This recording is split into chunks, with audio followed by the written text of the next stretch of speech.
said, "Well, just a few weeks ago," and she was like, "Oh, she was one of those kids from Kasson-Mantorville." And so she's like, "They brought me this." So that we had to take a picture of it. I know, it was kind of, well, because Emma went back up. We were up there for the Minnesota Shadow Day, but then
It is 7 o'clock, so we have a full agenda tonight. We're going to get started here. Thank you, everybody, for coming. We have dance to be recognized, wrestling, girls basketball for academics. So we're going to get started here. Thank you, everybody, for coming. We do have a quorum tonight. If you'd like to address the board, there are comment cards at the back by the flag. You certainly can fill those out and get those to Ms. Brewington. So with that, we'll call this meeting to order. We'll stand for the Pledge of Allegiance. Flag behind you. I pledge allegiance to the flag of the United States of America and to the republic for which it stands, one nation, under God, indivisible, with liberty and justice for all.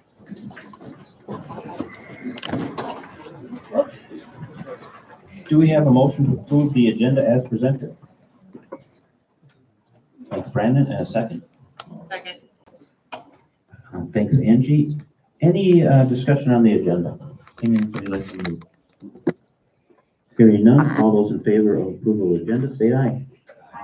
Opposed, same sign. The motion carries, and we're on to communications. We're on to comment accommodations. I think Mr. Trinan's going to kick this off, and we have large groups here tonight. When comment accommodations are done, you're certainly welcome to leave. We give a little bit of time for people to step out if they'd like to do that at that time. If you'd like to hang out and watch the entire meeting, we'd certainly love to have you here. So with that, we'll turn it over to Mr. Trinan.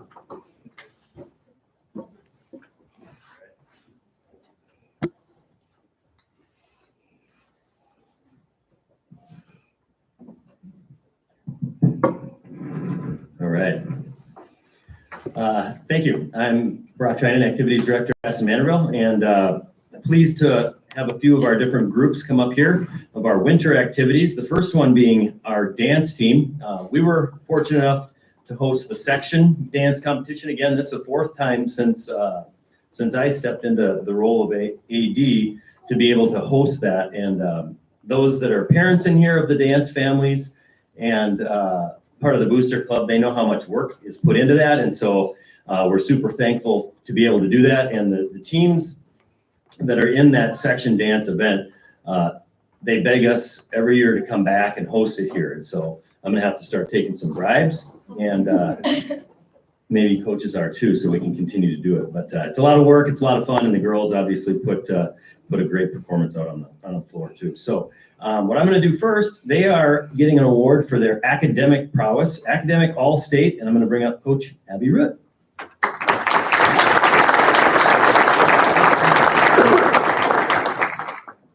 Good evening. So tonight I have my varsity team, and they earned the Academic All-State Award this year at their state tournament. In order to earn that award, the team has to have a GPA of 3.3 or higher.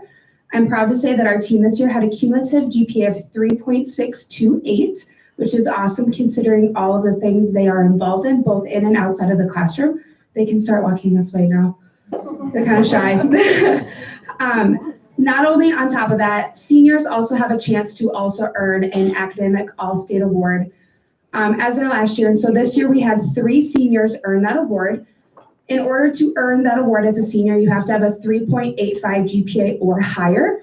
So I am proud to say that we had 3. We have Alexis Bell-Richard, who had a GPA of 3.982, Paige Bucher, who had a GPA of 3.914, and Olivia Ullman with a 4.0. It's awesome.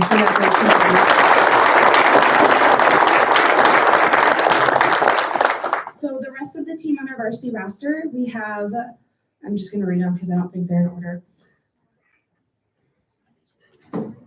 Okay. We have Elena Brookman, Alita Reinhardt, Taylor Lamphere, Emma Arsvald, Megan Giese, Andrea Thompson, Carlin Gustafson, Emma Hockert, Olivia Bell-Richard, Madison Hargrove, Ella Arsvald, Alyssa Johnson, as well as our 2 managers, Riley Kleberger and Paige Alexander.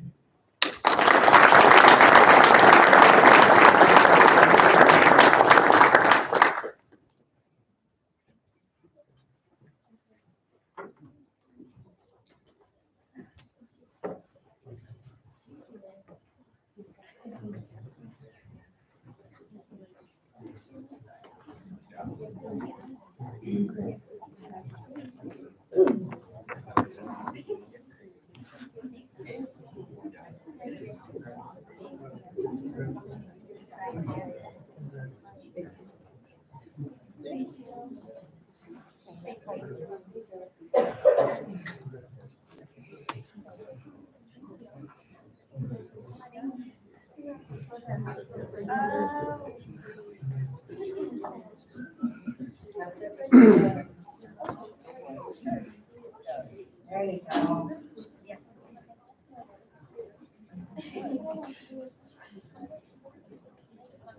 Good, almost ready. All right, here we go. 1, 2, 3.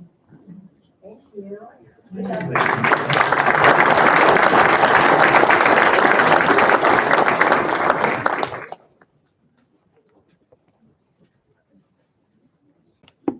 All right, thanks, girls. The next award goes to our wrestling team. They were led by a new head coach this year, not a stranger to the room. He's been there for 10, 11 years already. But Ryan Hill took over as the head coach this year, and it was like we didn't miss a beat.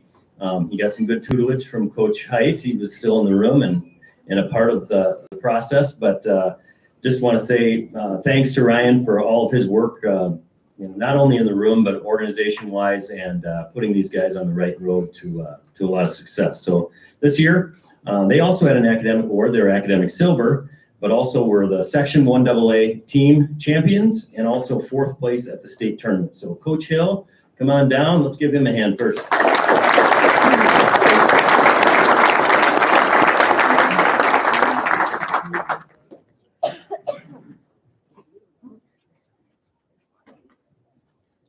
First off tonight, I did want to thank the board and administration for the support that our program gets. It's second to none. And the resources, the facilities, the people that you put in place to be around our student athletes is just fantastic. Next, I did want to, I've said it for the 10 years I've been here, and it's still true to this day. It's really easy coaching at Kasson-Mantorville. The kids are around excellence, and the teachers and the standards that are in place in our classrooms. When they come to our wrestling room every day for practice, it's apparent that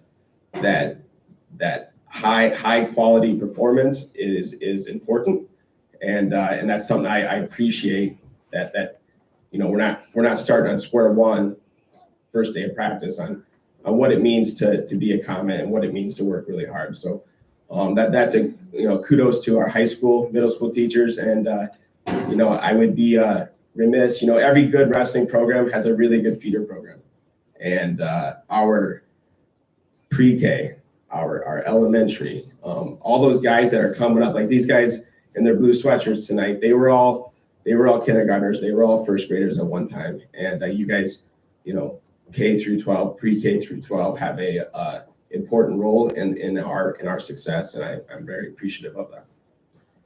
So wrestlers, start coming down.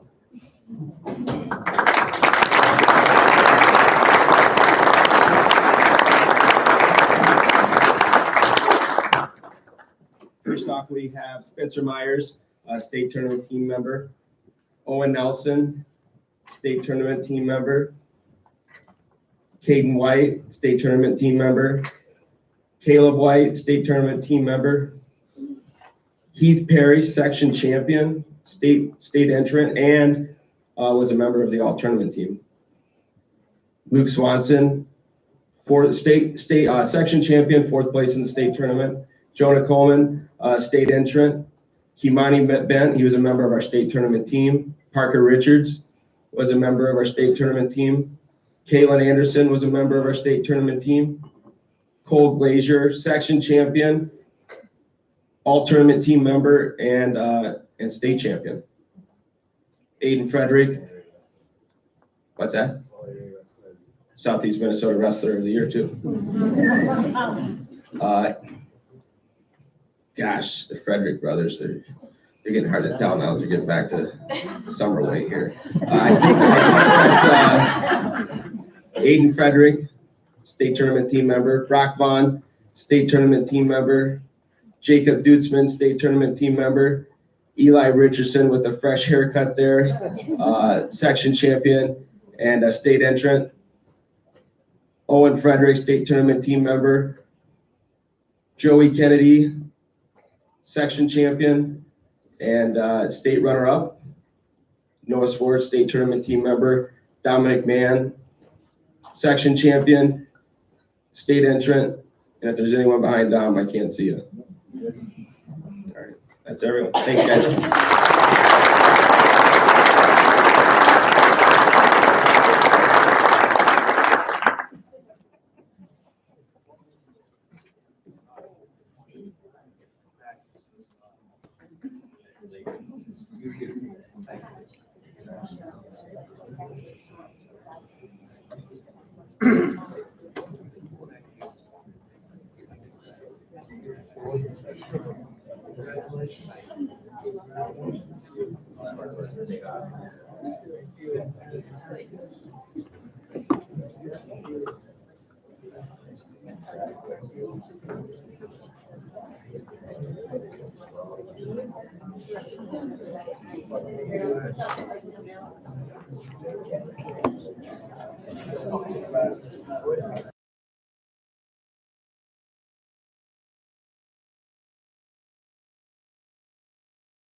It's funny.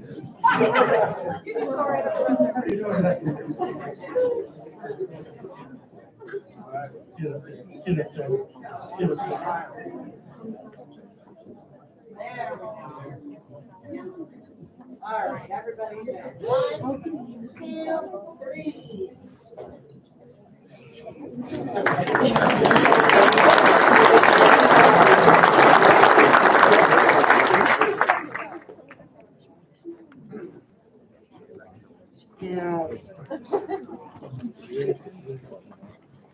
All right, thanks guys for coming up, making the time to get here. We appreciate it. All right, my final one is another Academic Gold Award, and this one's given out to our girls basketball team. Coach Haroldson couldn't be here. He's coaching basketball for an AAU team. So Coach Chris Fernholz is going to come down. Let's give him a hand.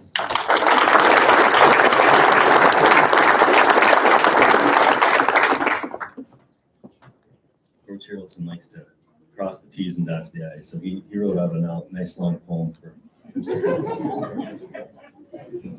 I will summarize. The girls this year were 13-13 overall, 8-8 in the HVL.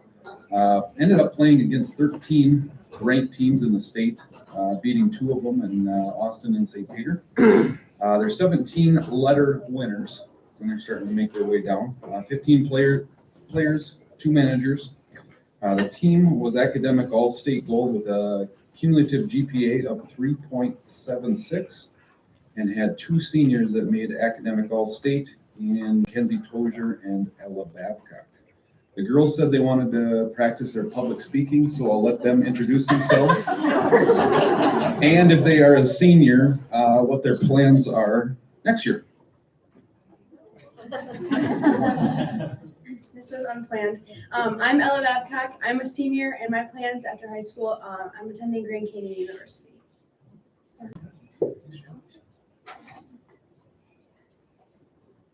I'm Rebecca Birch, and I'm a junior, so.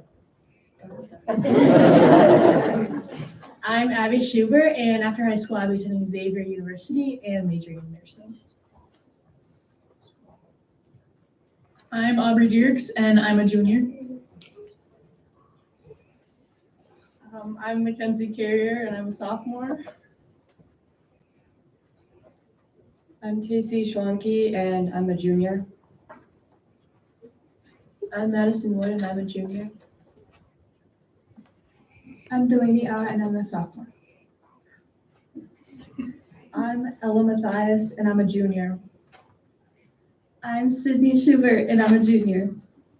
I'm Ella Stoskopf, and I'm a sophomore.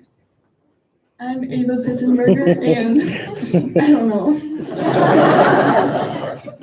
Wait, I'm a sophomore. I'm Keegan Cummings, and I'm a sophomore.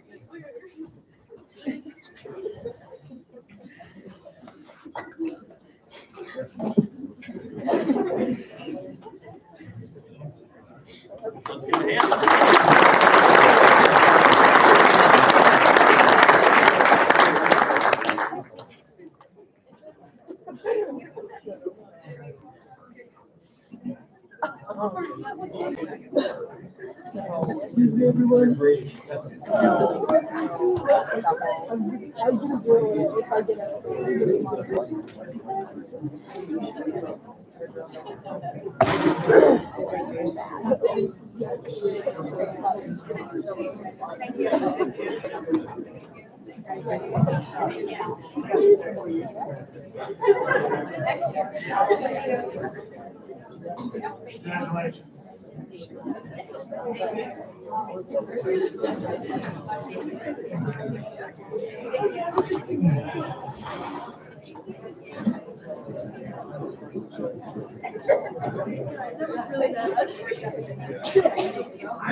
There we go. All right, everybody, let's go. 1, 2, 3.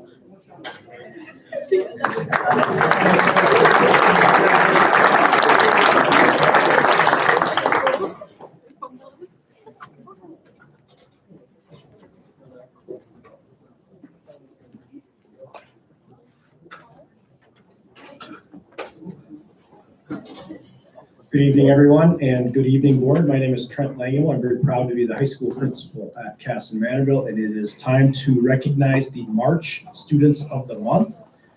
About 170 kids in each grade, and only one student per month is chosen. It is quite an honor. The staff collaborate and nominate one student. This award is chosen by staff for students who are responsible for themselves and others. They are positive role models, they offer help to others in need, and they progress academically. Please come down one at a time. 9th grader, Addison Beckstrom.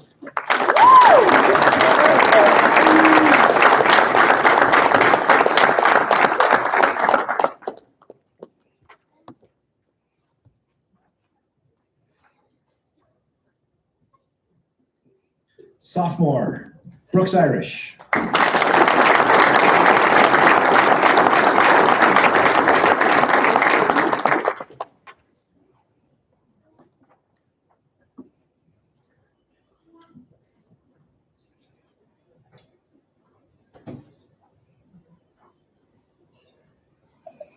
Junior, Ben Larson.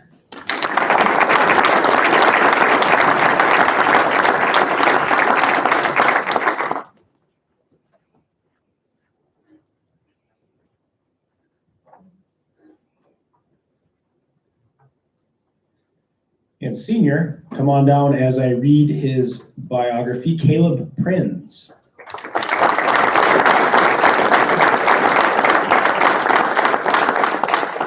Kasson-Mantorville High School's senior student of the month for March is Caleb Prinz, son of Ashley Stahl of Kasson and Scott and Laura Prinz of Kasson. Outside of school, Caleb works part-time at Goodwill as a customer service associate and a donation processor.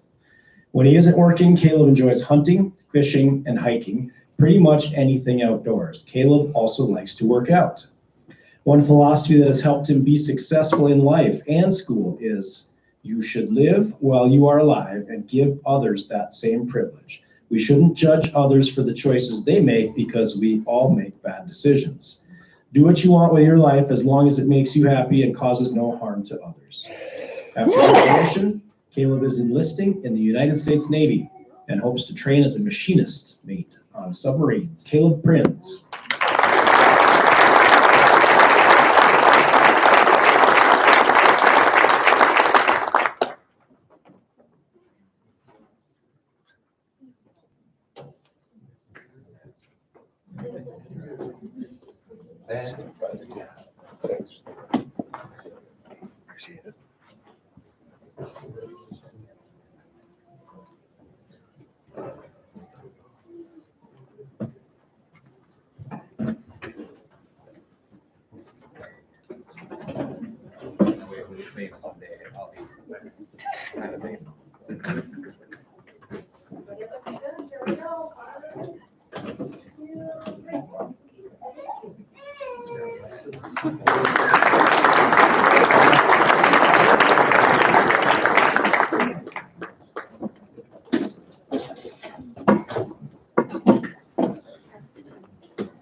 Good evening, I'm I'm Jenny Carrier. I'm the Community Education Director here at Kasson-Mantorville. And tonight I get the privilege of talking about somebody who's really important in our department. Katie Schroden, could you come down?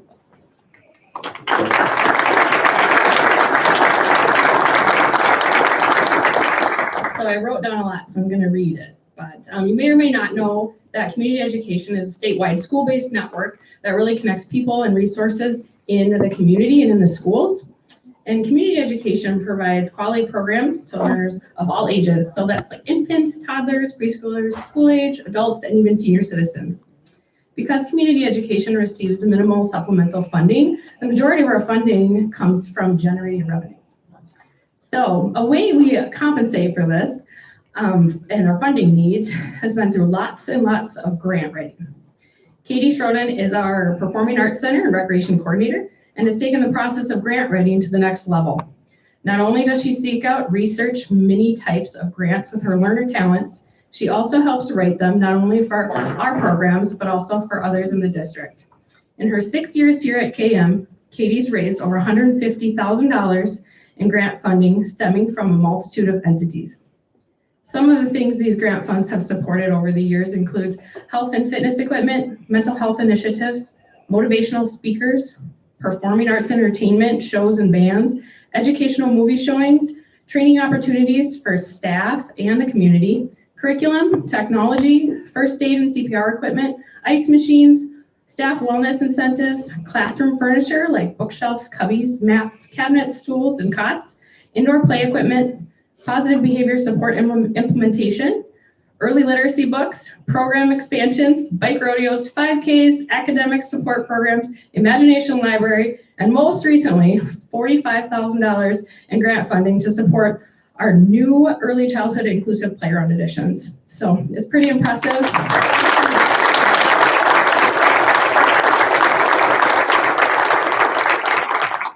Geez, I think I get older and I get more emotional. She means a lot to our program, so I'm really proud of her. Congratulations, Katie. Job well done. Thank you.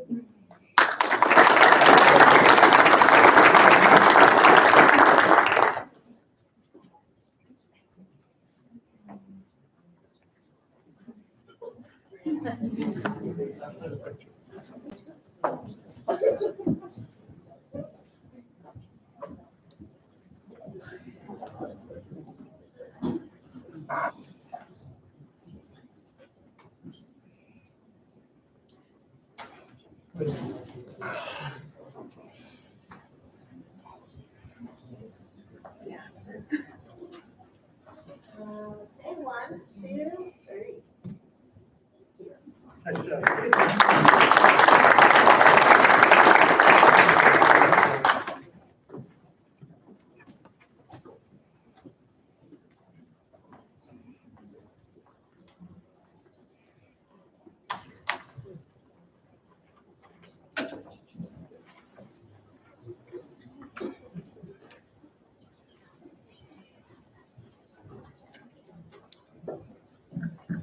Okay, and that concludes our accommodations.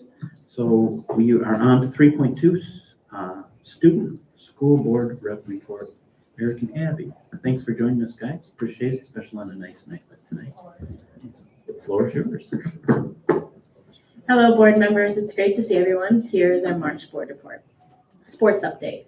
While all the winter sports have wrapped up, all spring sports are now in full swing. Baseball, softball, and track all started practice last week, and golf started practice today. Last Thursday, band and choir hosted a concert. At 6 o'clock, 9 through 12 choir performed, and at 7:30, 9 through 12 band performed. The turnout was great, and everyone sounded awesome. Band and choir Nashville trip. Later this week on Thursday, 60 band and choir students will be departing for Nashville, Tennessee, a long weekend of performing and fun. And we wish all the participants the best of luck at their music competition. Something big that Student Council has been working on this past month is preparation for our prom. It will be on Saturday, May 6th. Our venue is Summerby Golf Club in Byron, and Student Council members, including Abby and myself, have tasted different dishes and decided on a very good cheese tortellini and chicken breast, and I can say with 100% certainty it'll be very good. There are so many different groups of student council members who are working hard for our prom. Our decorating committee ensures the venue is decorated to our highest standards. Other groups determine chaperones, create musical playlists, just to name a few. Therefore, I want to recognize all the student council members and other students for their hard work, especially Mr. Arneson and Jessica Schoenfelder for their expert leadership. We're hoping to have a great turnout at prom and estimate around 400 students to be there. This week also marks the end of third quarter on Friday. So students will be gearing up for their finals in their classes and are going to be excited for a long weekend. Students they'll be continuing to work hard in their classes and extracurricular activities, and we hope everyone has a great rest of their week. At this time, this concludes our March board report, and will also be my last board report as a student representative, as I have opted to graduate early. I would like to thank the Board of Education, Independent School District 204 for this incredible opportunity. And I know Sydney Schubert, who will be replacing me for the remainder of the year, will be a fantastic representative. At this time, if any board members have questions, Abby and I will be more than happy to answer them.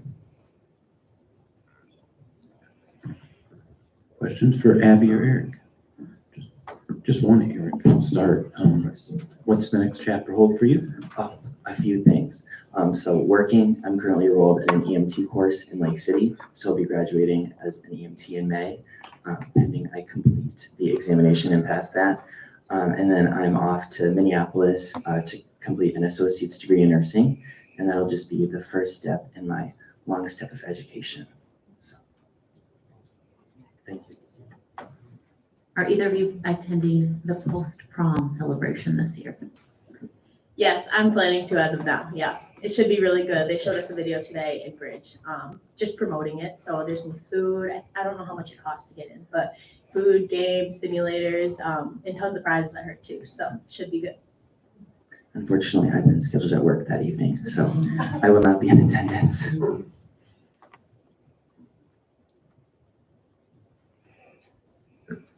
I just want to mention that something about Eric is one thing that I've noticed. He's actually not afraid to reach out and to talk to people in the profession and make some great contacts. So that's a great way to grow your career. I appreciate it. Thank you. On behalf of the board, I'd like to thank you, Eric, for your service. Great mentor to students, great example here in the Kasson-Mantorville School District, and appreciate that. Thank you for your service here and leadership throughout the building. So, thank you. If it's nothing else, thanks, guys. Have a great night. Thank you.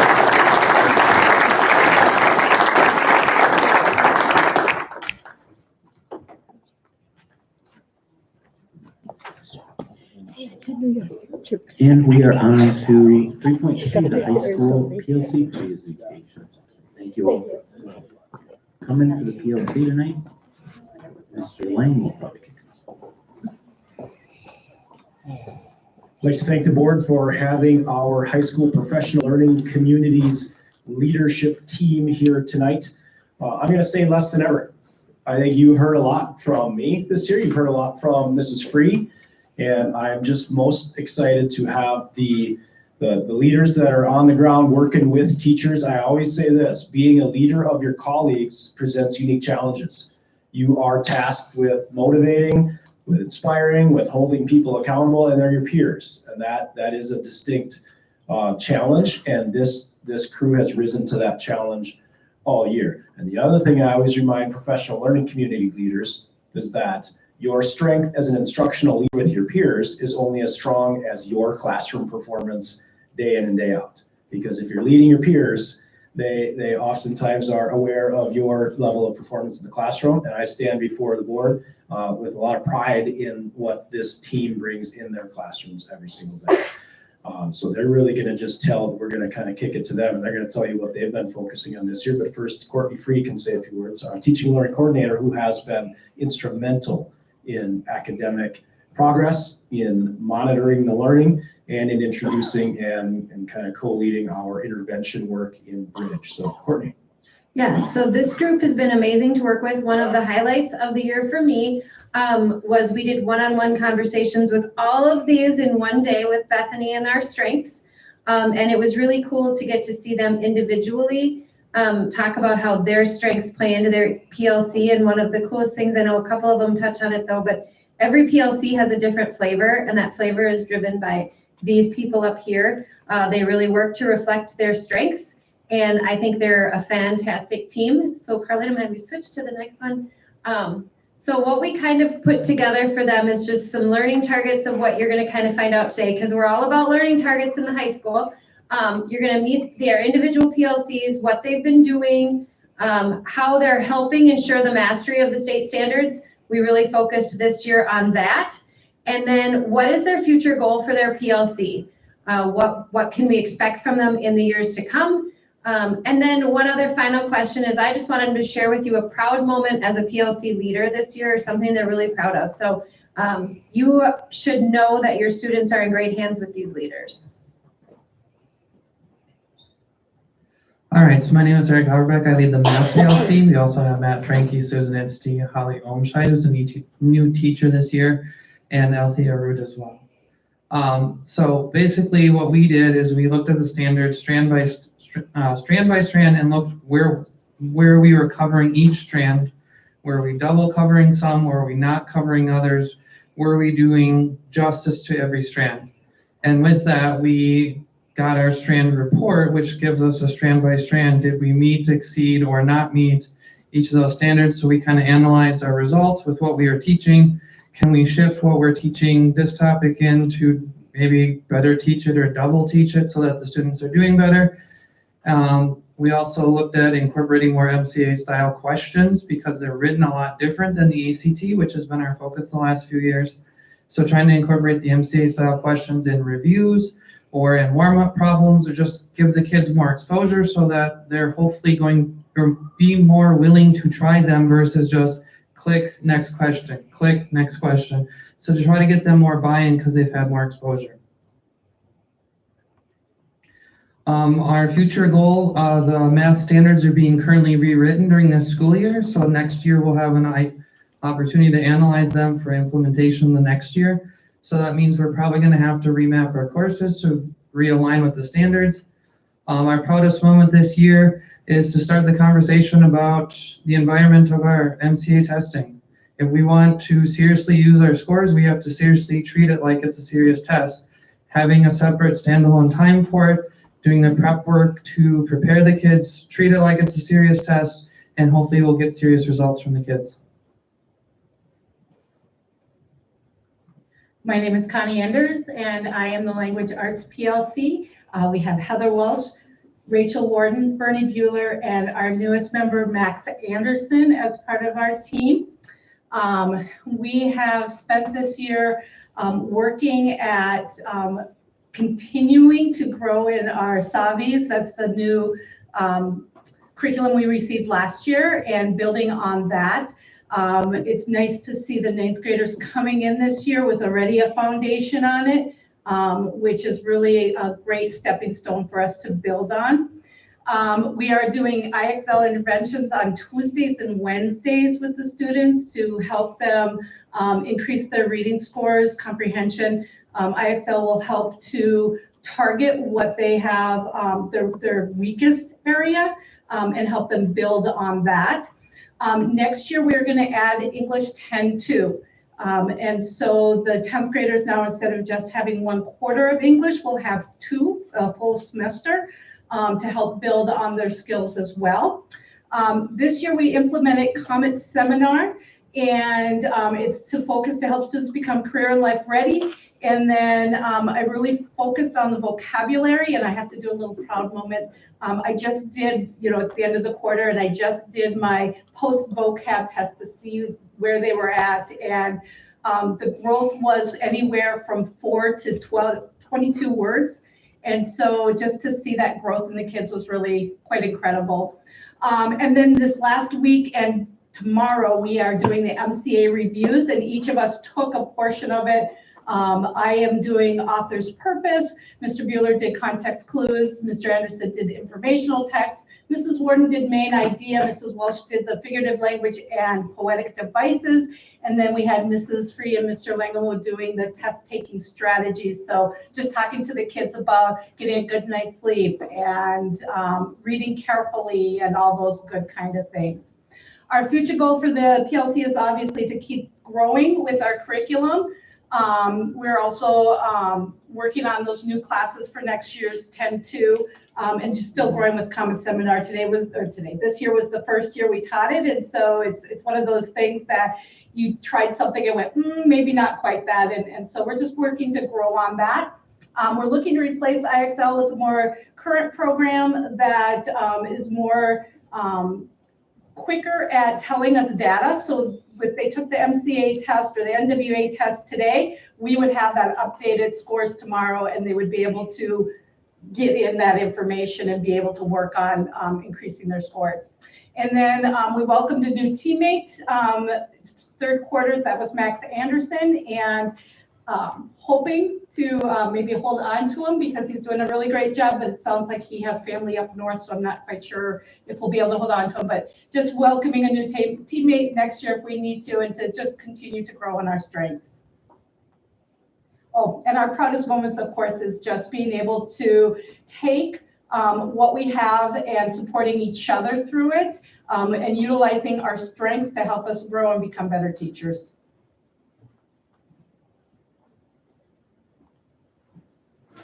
I am Amory Olson. I lead the Science PLC with Jeff Kuya, Jared Pittman, and Melinda Vogel. This year we have been working with the Minnesota State Science Standards. We've been doing a lot of different types of strategies to not just one and done teach, but get them to retain the information and demonstrate learning on it later on. So we have developed some different types of ideas for exit tickets, different types of the retrieval practice, which essentially is kind of an active review. So getting a little space from some of the content and then bringing it back to them so they can retain that information. And then the retrieval part is also learning how to apply it in real world scenarios as well. We like to keep ahead. The great thing about science is that there's always new things coming down the pipeline. So current science events and news, and not just how sometimes that applies locally or within our nation, but globally as well. We will be taking a look at the science standards for the high school changing a little bit with how we structure our courses, with the middle school change of earth science and physical science. We currently now have physical science, which is part algebra-based physics and then part earth science. But with the change at the middle school in 8th grade, they will now be receiving algebra-based physical science instruction. So instead of repeating the same thing, because they won't have any more math and they won't get the math that they need for beefy physics until their senior year, we will take the earth science course and extend that out for a whole semester. Which will be great because now we can do some of these things with observations and different projects that take a couple of weeks. Whereas when we had it in the one quarter with only 40 some days, it kind of goes kind of fast. So we're looking forward to that. A future goal. This was a goal that was that we had set for ourselves this year, and I think it is going to be an ongoing goal with 75% of our students scoring a particular score or higher on their pre-ACT science. The ACT science is much different from the MCA science for a lot of reasons. The MCA science is mostly life science based or biology based, whereas the ACT science is kind of all different sciences. But what ACT does, as well as the MCAs, is they have a lot of charts, tables, graphs, scenarios, and so we kind of concentrate on the interpretation of that and like the technical reading aspect, especially with the ACT science. It's not really how much science you know, it's how well you can read into those things. So we're working on those for the three levels. And a very proud moment for our PLC. We've been collaborating together, lots of new ideas coming down the pipeline this year. And we've been not just sharing successes, but horrible failures. Thanks to Joe Beckman, that was kind of one of the speakers that we had, as one of his things was fail on. It happens, so we shouldn't pretend like it doesn't happen. So we're gonna recognize it and embrace it. to kind of take those next steps. And mostly that was me. I tried a lot of things this year that horribly failed. So I guess I was kind of the pioneer on that. The rest of my department is not failing as much as I am, but that's okay because I'm using it and learning and making things better. Hello, everybody. I'm Elizabeth Aberbeck, and I am head of the Social Studies PLC. Jason Arneson, Sean Brownkamp, Nick Matichek, and our newest department member, Jack Thomas, started with Mr. Anderson at third quarter. So we've been welcoming him to our department. How are we currently supporting students' mastery of the Minnesota standards? So big focus that we're doing this year, and then it builds into our next one, is really trying to intentionally build literacy with primary sources, and then being able to like take collections of primary sources that the kids have analyzed by reading, that we've talked about through a lot of secondary context, and then actually making and writing historical claims and backing their claims up with that evidence. And so that's been a really intentional look. We're also building in some literacy skills so I think somebody the other meeting was talking about those. We're doing those, trying to add in some different writing styles. We've got some project-based learning going on in some of the classes. But really, it's more intentional discussions about literacy. It's one thing to say, oh yeah, the kids read. Okay, they do. But are we actually making sure that they're building the skills when they're reading to comprehend what they're reading and being very intentional about it? And we're going to be carrying that forward to next year, which I think builds into what is a future goal for our PLC. So we're doing that as well as, it's actually really exciting. Next year, we're done with our social studies transition. We have our new social studies classes. We've been spending 3 years transitioning into this to better match the Minnesota state standards, and we finally get to like implement that next year. And so it's excited to be able to do that. It's going to lend to better standards. We also have over 60 kids signed up for AP classes in social studies next year, and then we have 2 new courses, a world religions and an advancement of human rights, that we're really excited to help our students become even better global thinkers. That's going to be offered next year. And then, as I said, continued focus on embedding primary sources and literacy within all of those classes. So we got a lot of really fun stuff we're looking forward to next year. Our proudest moment so far for our PLC, we had to really pull together as a department, found out that we were going to be teaching overload with not a lot of prep time before that, and that was challenging to say the least, more challenging than I was expecting. But I think that we got through it. The kids still learned, even though we were challenged ourselves. And I do think that we really pulled together as a team in a way that I wasn't even anticipating. And I feel a lot closer. Our department feels pretty tight right now. And I feel like that's giving us a strong base to be able to move forward in a really positive and strong manner. So yeah, we're feeling strong and confident moving into next year with a lot of positive changes coming up. Hi, my name is Brooke Sancher, and I am a happy leader for the Arts, PE, and Spanish PLC. So the Arts is made up with visual art, Marilyn Fredrickson and myself teach in that department. Music are our wonderful leaders in that area, Tony Bolt, and Mr. Fowler, Andrew Fowler. In Phi Ed, we have Eli Barrett and Tony Girak, and Spanish, we have Julie Hoff and Julie Laufenberg. So we are a diverse group, and I'm happy to be working on really leading our students in mastery of the ELA standards through various ways that work well in our classroom settings. Our big focus is on literacy. Therefore, one of the main focuses that we've had this year is vocabulary instruction. Both are all across the board. It happens in all of the classrooms in a variety of ways. And also, we really focus a lot in each one of our classrooms on writing. It's responses, it's reading a small passage and responding, it's responses after performances, or after creating an artwork. So it happens all the time. Spanish is on a daily, so that's been a really positive thing that happens in our classes, and it's been happening for years. Our future goal for our PLC is really using some of the tools that we've been given in our toolbox this year for data-informed information or instruction. We were recently given information for the NWEA map testing kind of growth reports. So those are helpful in understanding specific needs for our students. one of the things that I found when I was looking at those reports was that there's a need for increased informational text reading. So as I prepare to go into the pottery classroom again, this quarter coming up, I am planning to find ways to really increase that as I go forward.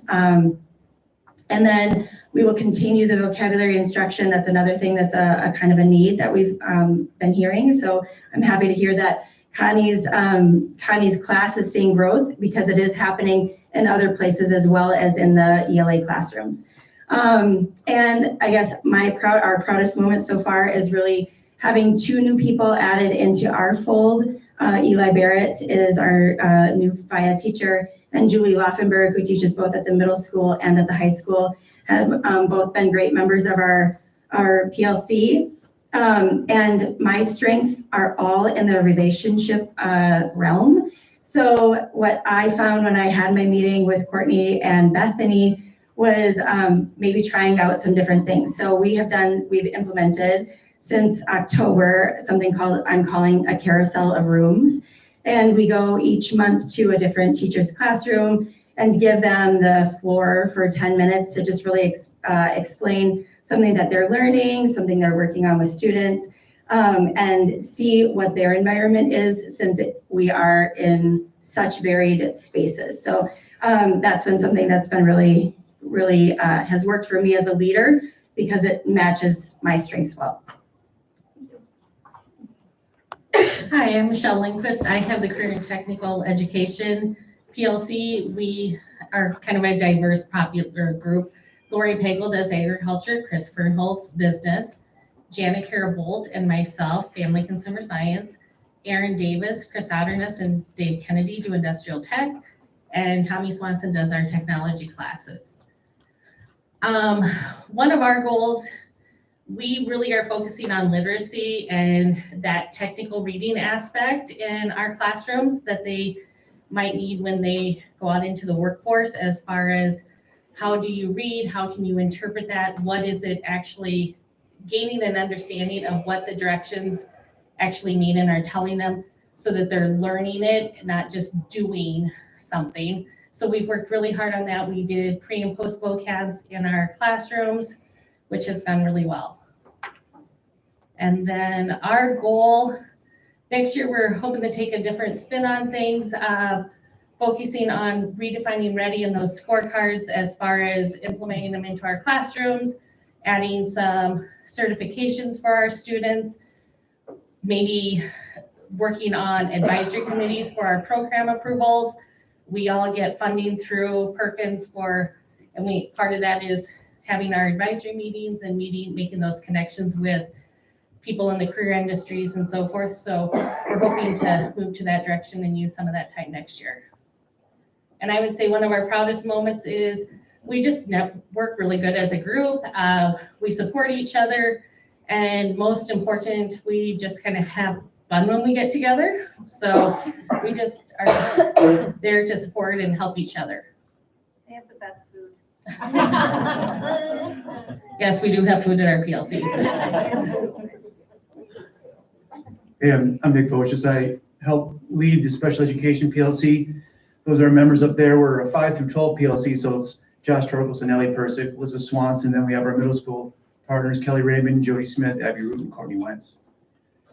So special education doesn't really have straight up standards that we follow. So we're there to support everybody. And really we're to help our students have ownership over their own learning. A lot of our students don't like school. They struggle with school. They have behavioral struggles or mental health struggles. And so we want to help them. And some of the things that we do through this are we're tracking the tangible data, tracking their attendance and their behavioral infractions through EduConro, which has given us a lot of good insight. Then also we're creating systems in our schools to help support students better with things like my classroom is primarily working with students with emotional behavioral struggles, so they can come to me when they're having a bad day. Or if students are primarily academic struggles, they can go to Ms. Persick or another teacher that primarily focuses in those areas, and that gives students kind of a point person throughout their day. But our ultimate goal, though, is to help students stay within the classroom. So if you want to go to the future, we want them to feel welcome and connected. And a lot of our students, the reality is they don't. And so they don't feel connected. They don't feel welcome all the time. And so we're trying to help them stay within the general education classroom to feel welcome, and help our general education teachers also, find different ways to help them belong within that classroom. But it does start with the student owning their own learning, which oftentimes they rely on us as adults too much to give them their learning. So we're helping them try to see that. And our proudest moment is what I just gave to you, is that flow chart out there. And that's that flow chart that we give to all of our 5 through 12 teachers to help students stay within the classroom, hopefully as a guide to help them be successful within their classroom. It isn't always perfect. There's always a work in progress, but that's what we ultimately hope, and look where we want to go in the future. Thank you. That is our team. That is our goals. That is the work that happens on the ground every day with our students. And again, I thank our team for being here tonight, and I'd invite the board to ask any questions or comments or feedback. How do you feel the intervention time here in the Bridges is going this year? Or what would you do differently, or what do you think is going really well? I think that it's nice that it happens during Bridge, because normally without that, and before we had the afternoon advisory, whatever we used to call it then, the kids were being pulled out of class. So it was very frustrating to have kids pulled out of class to be taught the things that there's, remedial things for things that they learned in class. So it is nice that they're not missing class time. I will say for the intervention program, one of the things that we put something together, and as Ashley kept saying, we're building an airplane while we're flying it sometimes, because this isn't a traditional thing that happens in high school. I don't know any other high schools that do interventions. So we tried, and some things worked, some things didn't work, some things were modified throughout the year. But like we said, we're looking at a new program. And so I look as that this was step one of what's going to be a fantastic, but these guys were on the ground, math and language arts just from when we started, and we kind of said, here's the kids.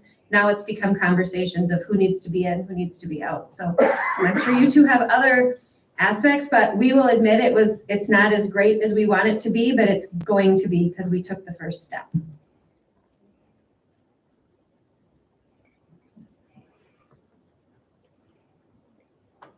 I have a question for the behavioral support flow chart. When did you start this, or has this been ongoing? It's always ongoing. Yeah. But I would say in the falls when we put this together. Do you think it's helped? Yes and no. I would say it depends on the day, and the student, and the situation. It's a good goal. It's beautiful. Yeah, well, that's the I'm just ultimate curious. goal. Yeah, Yeah. it can be really hard. It is some days very hard, yes. Mhm.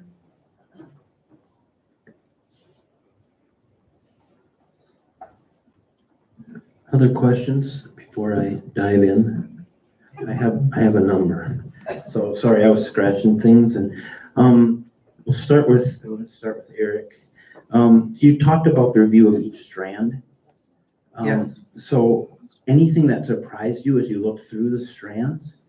There were some things that were surprising, just because I looked at it and go, well, personally, I taught that, but then I realized it's I taught it freshman year, but they might not have seen it again by the time they take the MCA. So when we look at this, we're doing in April, we're doing 5 review sessions, and a lot of it's going to be stuff that they saw freshman year with me, just going over it, or so there's so much terminology, or they can ask the same question 5 different ways, trying to get them to recognize I taught you this way and this way, but the MCA might ask you this, or this, which is the same question.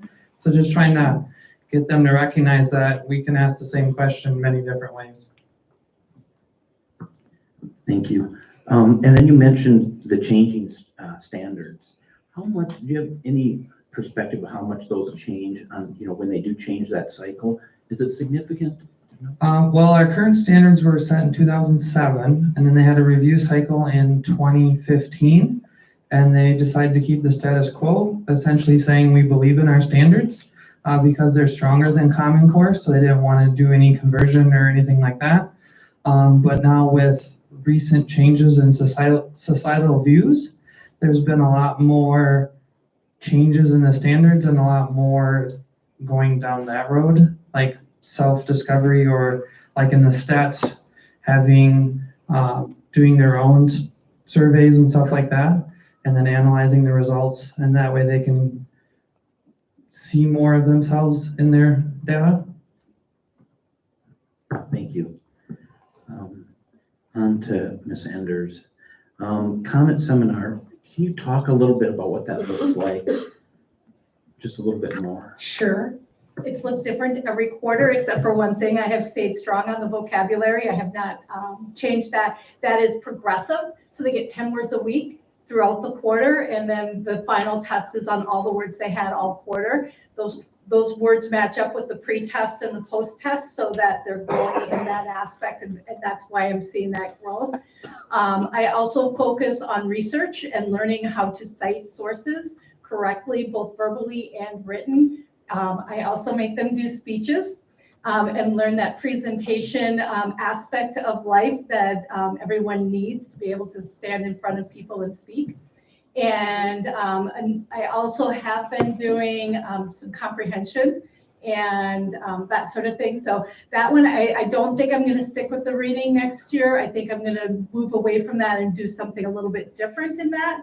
I also co-teach with Brooke here, and we take them down to the TLC and show them how to check out a book and how to use all the stuff, because they're all freshmen coming in and they don't always necessarily know how to use all the things that we have available to them. So that's kind of in a nutshell what I've been doing. Thank you. Thank you for that. You mentioned also the MCA review, the 6 sessions. Is that new? Have we been doing that? Or is that... Well, we did it. We've done it over the years. In the 25 years I've been here, we've done it off and on. We haven't done it for a while now, but and it's always looked differently. I like this, the way we did it this time. I like it much better, utilizing the bridge. I get 28 students on Monday, Tuesday, Wednesday, Thursday, and it's different every day. And I just teach the same thing rather than me taking 28 kids and trying to teach all 6 different things. And so it's really been nice to have, I focus on author's purpose, and I think it's gone really well, actually. Thank you. Amory, a quick question. So you mentioned ACT versus MCA, the grading, the strategies there, and because they're different grades, so you're teaching, right? Yeah. For the MCA here, but the ACT, in your junior year. Is it something we've always sort of recognized, and we're just putting more focus on it at this point, or? With especially with ACT, because it's I don't know and I might be outing Althea by saying this, but it's not that, a lot of ACT friends, you don't really have to even be good at science to score well on the ACT science. It's more about that technical reading. But the MCA, that is where they are applying that, and they have to have that content.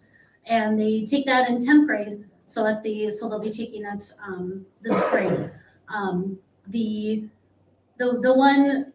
one disadvantage is that with kind of with our schedule the way it is, I have kids that haven't had biology since January, then they take a test in April. And right now, I currently have students that are going to receive instruction on some of those standards because of the date of the test. So we kind of do the best we can to give them enough of that reading ability to be able to be like, well, for the MCAs, I don't know, but this looks like the best possible sort of answer. On the multiple choice ones, we use a lot of, we use the Explore Learning program gizmos, the virtual lab, so they can get used to the idea of the MCA online test for, drag and drop and then little virtual lab scenarios that they have. So that's what we try to do to best prepare them for both, because they are kind of different genres of science testing. Thank you. Brooke, and this is just sort of, I guess, more of a comment, but I want to thank that entire group for doing this sort of the introspection, where kids are starting to think about this piece and what this piece means, whether it's art or whether it's music or whatever, and then themselves, and so it doesn't go, I guess, unnoticed that we focus on that. You can see that sometimes.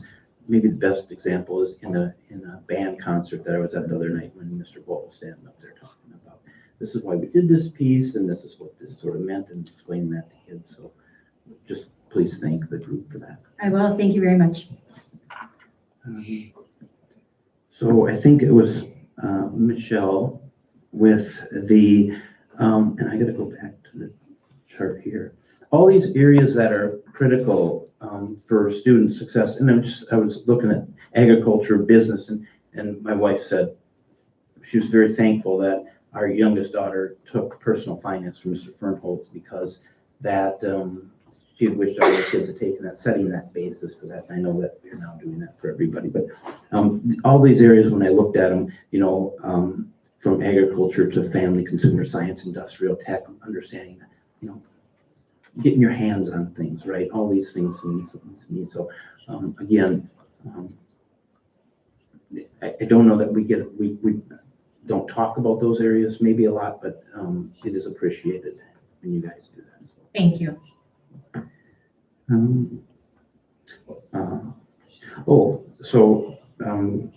Nick, own their learning. You talked about own their learning, and I was thinking about that. It's really true for all of our students, but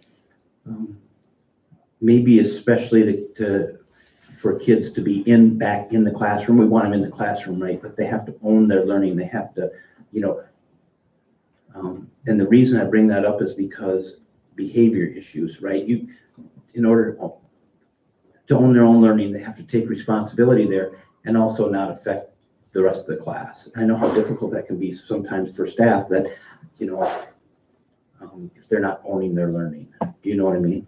Absolutely. I mean, there's a ton of research out there to support the fact that ownership in education is key for students. And we talk about struggling learners and students that dislike school. We have to find a way for them to enjoy being here and enjoy being in the classroom. And so part of that, and it's my personal belief, and I think our PLCs too, is that we need to find the ways for them to own what they're doing and not do it for me, not do it for you. They need to do it for themselves to find success. And if that means simply getting D's to graduate, get a diploma, that's what we want to do, and they can own that and not do it for me because they want to please Mr. Poches. Very good. And just one other note, just simply a thank you from the board for all the extra work that goes into getting those interventions and working through those. And we know that that's extra work for staff. So on behalf of the board, thank you for all that and all of your work and being leaders throughout the building and your work with kids. So thank you for that. Anything else? Thank you guys. Appreciate you coming.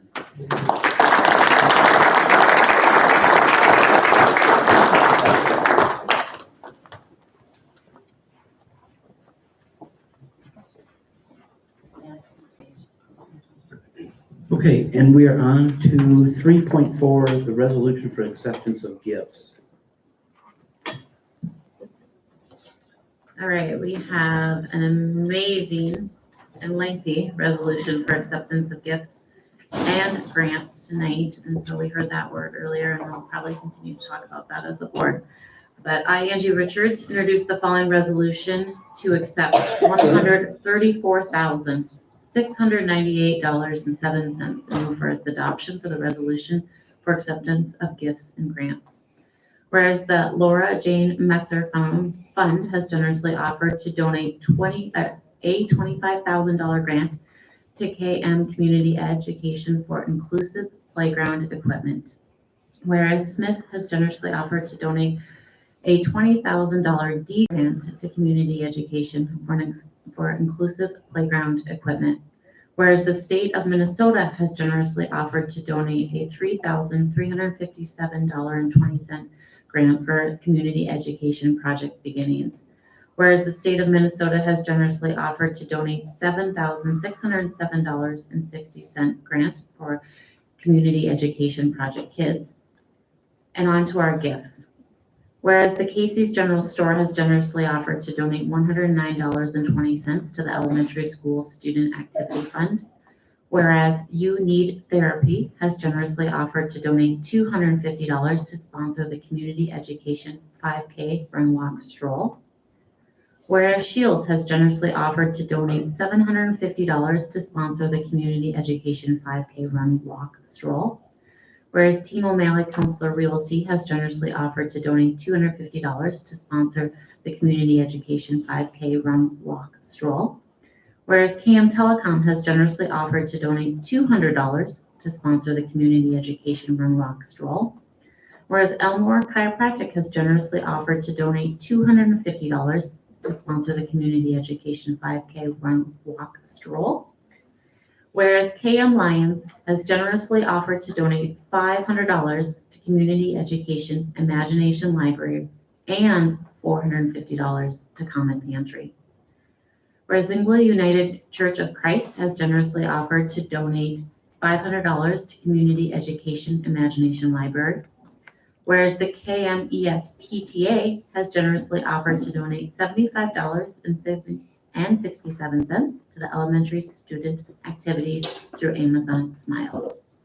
Whereas St. John's Lutheran Church has generously offered to donate $425.03 to the Comet Pantry. And whereas St. John's Welka has generously offered to donate $250 to the Comet Pantry. Whereas South Zumbro Wow Church Group has generously offered to donate $273.37 to Comet Pantry. Whereas Presbyterian Women has generously offered to donate $200 to Comet Pantry. Whereas the Eagles Club has generously offered to donate $500 to Comet Pantry. And whereas the Byron Youth Football Board has generously offered to donate $500 to Comet Pantry. Whereas John Buckingham Realty has generously offered to donate $200 for driver's ed scholarships and supplies. Whereas Jerry Raditz has generously offered to donate $67,000 to KM Athletics. Whereas Med City Steel in La Crosse, Wisconsin has generously offered to donate $300 to the Robotics Club. And whereas SUMCAC has generously offered to donate $5,000 to community education for the Folsom Prison Experience concert.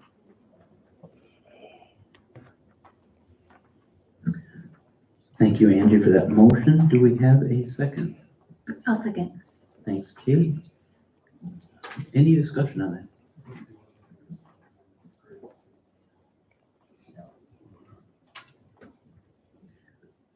Our community always supports the school district, and once again, and agreed, I don't remember anything being larger than this.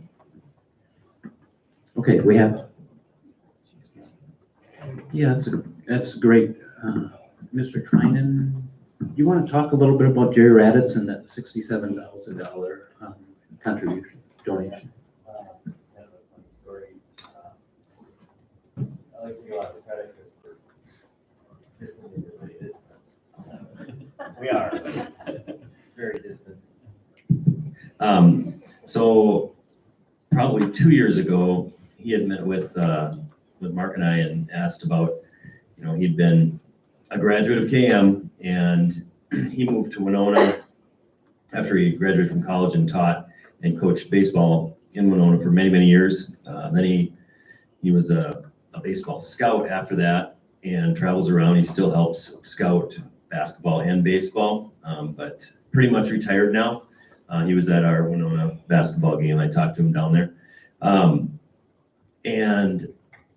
When there was some complications, so he never actually donated the $50,000 at that time that he was going to donate. And so we continued to kind of chit chat and talk for, the last couple of years. And then one of the Hall of Fame inductees this past February that got inducted was a friend of his, basketball player, played at San Jose State. And so he spoke for that individual in the presentation. And then I talked to him the next day, and he had kind of brought up the fact that, that he hadn't donated that money yet, and we started talking, and then he wrote a letter the next day with a check in it for $67,000. And he said the 67 came from 67 grand years that KM set the tone for his education and all the mentors going forward. So awesome guy. If you talk to him, you'll do a lot of listening. He'll just keep talking. He's got stories and stories and stories. So pretty fortunate that we get to use this for all of our programs. And that was the only thing he said. He said, I just want you to put it towards athletics and all the way across the board. So super fortunate. Thank you, Mr. Trinan. Yeah, the lives as a building and the staff that we affect, and we don't know how much we affect. So I think a good example, Jerry said that. So we have a motion and a second on the floor. So any other discussion? Hearing none, all in favor of the acceptance of gifts, state aye. Aye. Opposed, same sign. The motion carries. And we are on to 3.5, board committee report. So land and facilities. Brandon. Okay. Thank you, Brandon. Personnel, Mr. Torkelson. Okay. And then finance. So finance, I'll start this, I guess, the conversation here for the board. We've met a number of times and had a number of conversations really all around health insurance, rising health insurance costs and what that means to our staff. KMEM reached out, asked about an MOU. Last meeting we discussed that, and then got a response back from them that wanted us to do some other work on that. Met a couple times since that. I'll let Kate take us through more of that. But the one other thing I'd like to thank Kelly Raymond.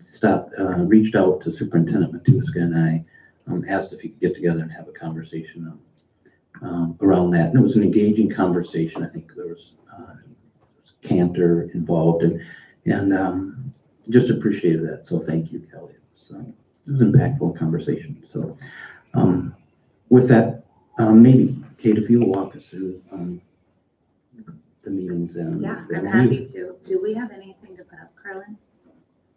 Or do you just want me to walk through the numbers that I have? If you have the MOU, if you want to. It might be nice for people And to if you see. want to link that, please. The board, so we can see it as well. She'll link it in there. I'll do a really good job explaining too. You're welcome. So before I start this, I just wanted to preface it with the last MOU that we presented or proposed was actually unanimously declined by KMEM, and there was multiple staff members who shared that utilizing the HSA was not helpful because they also had higher deductibles. So the finance team did a lot of work and had a lot of long meetings. Are you pulling it up? Yeah. Okay, I'll just start. And we determined that it should be a shared burden between the board and the teachers.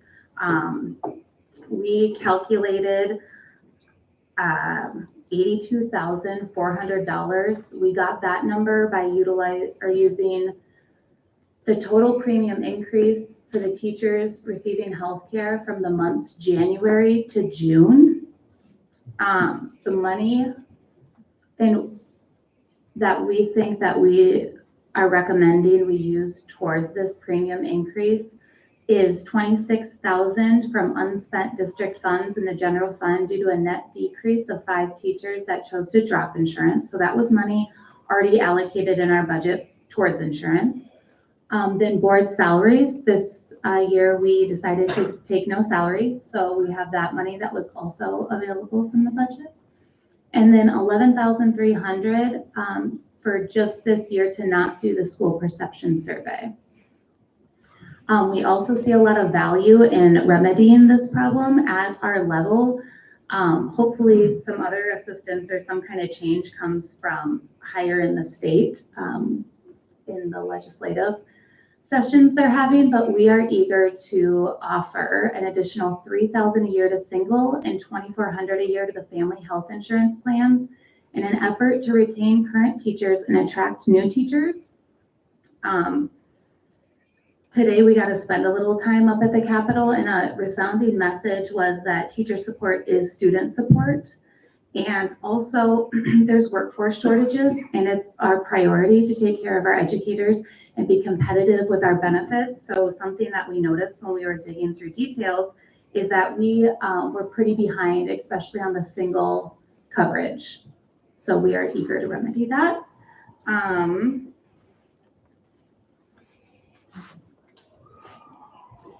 Okay, so anyways, the other thing I do want to point out to the board, I know at first we weren't very eager to share financially this burden, but in our contract, as I'm learning the process, we, as a recommendation by MSBA, get the language of a specific dollar amount, and that is because it helps stabilize our budget.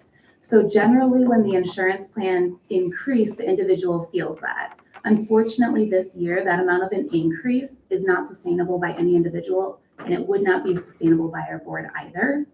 So because we have that language that kind of safeguards our budget, but we also understand the need of the individual and what kind of financial burden this is placed on our educators, we do feel it a priority to recommend this MOU and share that burden. Do you have any questions? First, thank you so much for that. I know we spent a lot of time in the last 2 meetings talking about this, and I appreciate the work that went into going back and re-looking at things. Can you just walk me through or walk us through what that conversation looked like? Or, you know, how did we come to these dollar amounts and whatnot, please? Yeah, that's a great question. It started with the amount of the net 5 that dropped coverage. So we started a couple meetings ago with the 26,000, and then our last meeting was presented these other numbers from the board salaries and the school perceptions survey, which we agreed would be beneficial to utilize these funds for this problem. So just to make sure that I'm understanding right, we're offering in this MOU a total of 44,600, adding up the 26, the 73, and the 11.3. Yep, right? So that's total. correct. Yep. And on our MOU, it does say 54%, but I want to be clear that the 54% is a different calculation. So we're doing 6 months. We really want to encourage negotiating sooner so we can have more of an established long-term goal or longer-term goal. I think the original proposal that was previously calculated was a longer amount of months. So we made sure to include that number right after that, but that would be the total that we would be willing and feel comfortable putting towards this problem. What's the motivation to move up, negotiate, or not move up, but to speed up that negotiation process? That's a good question. We want to be very mindful of the needs, but we also want to, since our MOU will end in June, we want to give more of a sustainable solution or get something in place that people can count on for this next year because it was such a financial burden.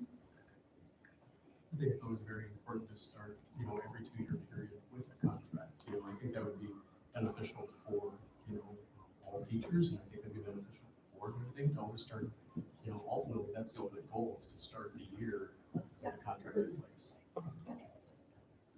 And then Mark, correct me if I'm wrong, is it this Friday that we should know the numbers that are from the state? Well, when or we have a met, better idea? we met with a number of legislators today and MSBA and MASA, and they're looking to put the budget targets out by next week because that the last read is on April 4th, which is when they need to get all their bills in. So if they don't have the targets, it's pretty tough for them to get those last reads in. So what I mean by the targets, each different, we've got a commissioner of all these different agencies. Each agency sets their target, and all the bills that they've got thus far have to fit underneath of that target. So that's when they start weeding out what really will survive and what won't survive. So this target numbers, it's a big week for the state legislature.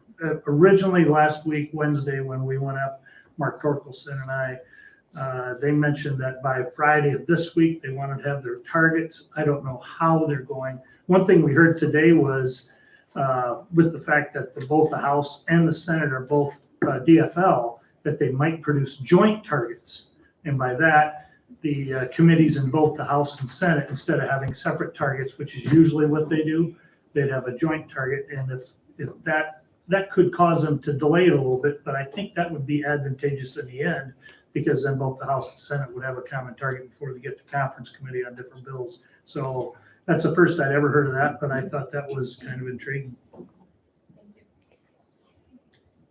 Also, the second part of this is that we would like KMEM to determine how they would use these funds. The request and the issue we saw was the insurance premium, but there was questions about being fair to all staff. And so we felt that if we provided these funds, that they could make the determination. I just wanted to say thank you that that's specific in there, that all teachers are eligible to receive this funding. I think that's important. We've heard from a number of teachers that have health insurance, don't have health insurance, and everyone has a different area of where they feel should or should not be given this additional funding. And so I'm very grateful that that term is put in there.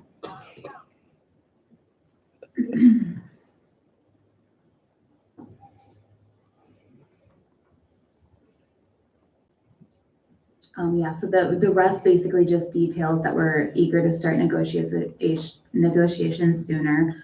We do want a long-term solution to this within the best of our ability.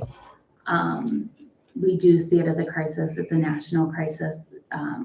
We don't want our teachers to be burdened, and we know that they can't operate in their best capacity with this kind of financial weight. So it is our recommendation as the financial committee that we pass this MOU. You see, we did add dates there. We've already scheduled those dates into the Finance Committee's calendars to be available to work on language there, March 21st, 27th, 28th, and a number of dates in April, a number of days in May. And then if we can tie those up, then we can work on the financial piece as soon as the session is complete. And we can get this in place so that in June, when the contract expires, there's continuing help for those healthcare premiums after June. I think it was very thoughtful to set the term to be finished by June. I think it aligns with the teacher contract, and I think it helps reassure our staff that we're working really hard to get this to align so that when they start their new year, they have both a new contract in place and that the compensation's been negotiated for the new 2-year contract. It looks like on quick glance, there's 22 dates up there. And I would be very hopeful that starting by soon in April and through those 22 dates that we could come to a solution in that time period. Yeah, and so we did put 2 hours on each of those dates to work on language, and then scheduled in 4 hours into all of our calendars on those dates to work on the financial piece of it. So.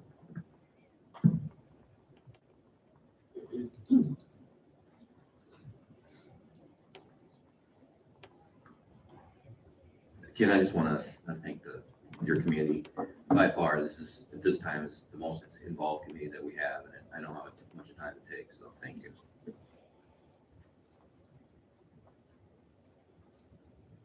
Thank you. It did take a lot of time, I think, on both parties' sides to go over this and try to find a solution, so thanks.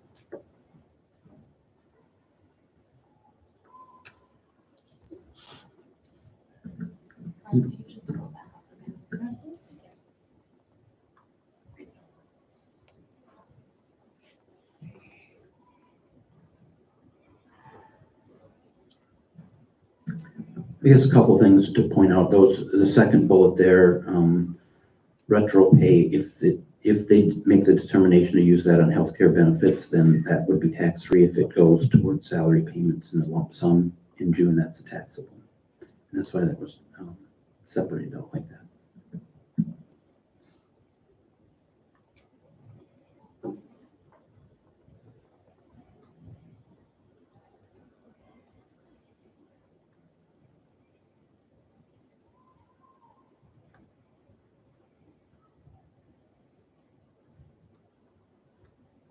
Any other questions on that? We will be voting on that in the action items tonight, but the Finance Committee will recommend that approval.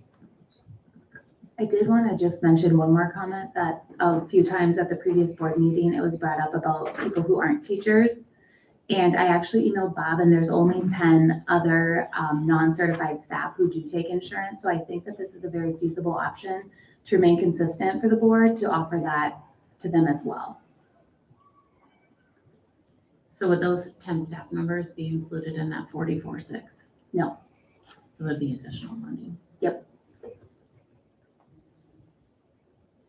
Would that be at the 54% burden, or how's that calculated to those? The 54% can be misleading. It's not 50, it's depending on how they use those dollars. The 54% is the dollars we found to put towards the issue. So 54% is from the number that we calculated from the 6 months. Does that make sense? Okay. The 6 months. Right, yeah. Yes, yep.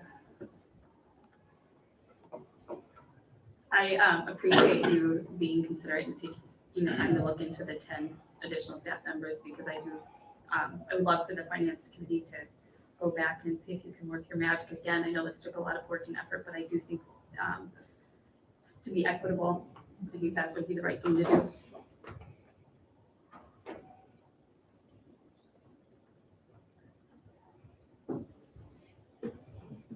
Who would make that decision then on who would distribute those funds? So in this situation, we're asking that KMEM is going to determine the distribution of the funds because all teachers are eligible to receive funding. So in that situation, if we have 10 additional staff members, and just for hypothetical purposes, say that's 2 custodians out of 10 custodians, then who are we asking to make that decision of who receives additional funding and who doesn't?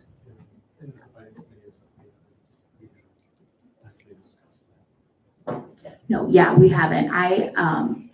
I'm sorry, I should clarify. I'm looking into it because that question did come up, so I'm not sure.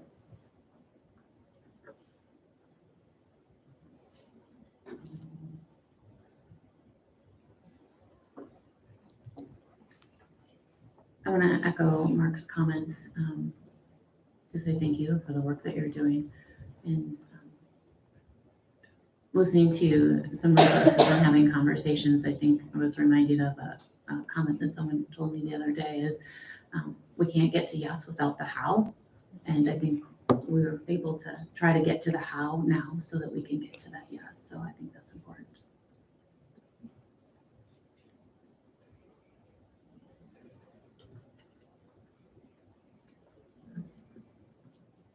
Anything else?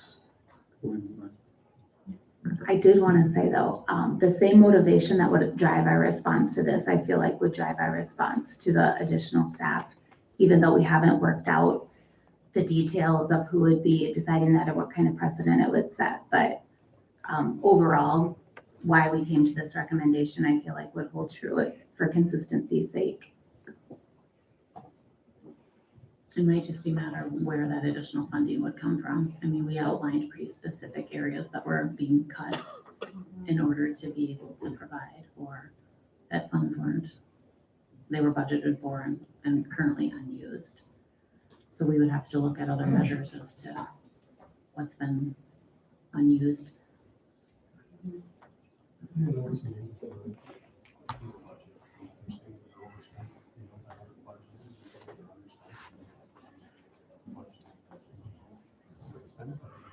Yes, he does. That's normal. We'll lecture.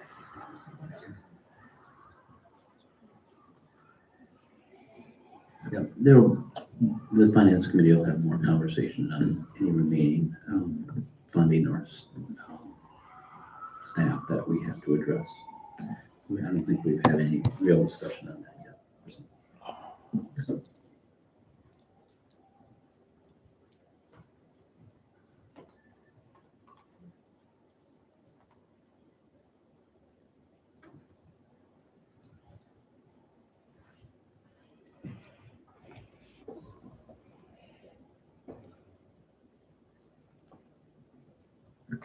Anything else then? Okay, with that, we'll move on to policy. Ms. Olson. Yeah, we met last Tuesday, I can't remember my days, but you'll notice that there's quite the list again. However, many of those policies have no changes at all. Things that I want you to consider are in the mandatory review for 807 health and safety. It's just minor grammatical changes, so that it doesn't actually change the language or the intent of that policy. And then in 214, out-of-state travel by school board members, we are no longer, or MSBA is no longer with the National School Board Association. We are now with the Consortium of State School Board Association, so CASPA. And so that's the change there. So anywhere that you would have seen the national is now CASPA. The chemical use and updates, chemical use and abuse 417. Things that I want to highlight for you are the school district chemical abuse program. So at the elementary school, that's done by the counselors. 7th through 12th grade classes have access to DARE and SAD programs. And we are very happy with the programming that we do have right now. And if anything changes, there's been no change about any type of DARE program. There's been no better program yet. I know last year we had some questions about that, but we're still actively looking. I know that there's some other professionals out there that are still actively looking, but there's some minor language changes there, so make sure you pay attention to that one. 534 school meal policy. There's no changes. We may have to be making a decision as a board on what we're going to do with unpaid meal charges in the future, but in the next few weeks, months, that might be a non-issue depending on how the governor takes it, which then we'll be talking about some other things that come along with that. Also the 210 conflict of interest for school board members. So the major notice is prior to now, or once we do the second read, it used to be that a conflict of interest, any school board member could not be paid more than $8,000 and still serve on the school board. And MSBA came down with a change to make that $20,000. There's so far no reason as to why they've done that. I did reach out to them. I'm hoping to hear back. So this did not come at the local level whatsoever or from our board. This came to us directly from MSBA. There's long belief that it's been at $8,000 for many years, maybe even decades. And so it might just be keeping up with the changes that have happened that way. 404 employment background checks, there's no changes, but we are going to seriously consider looking at this. Right now, you do one background check upon being hired, but we are considering changing that to doing it more frequently. And that's just with lots of different coaches and different people that come in interaction with our students. So we're having lots of discussions. So please read that one carefully and reach out to me or the committee with any thoughts on what you would like to see, if you'd like to see it done on a more regular basis. 412 expense reimbursement. I feel like we just went through this. However, post-pandemic, as well as just cost of living inflation, the dollar amounts have been updated. So the dollar amounts for the hotel have gone from $149 up to $200 per night. That's just realistically, you can't find a hotel cheaper than that, especially around tournament time. And then there is some discretionary, if there is just absolutely no hotel available. We do not expect teachers or our staff and coaches to pay that out of their own pocket. So that's why that was increased, and meals went from $25 per day to $50 per day.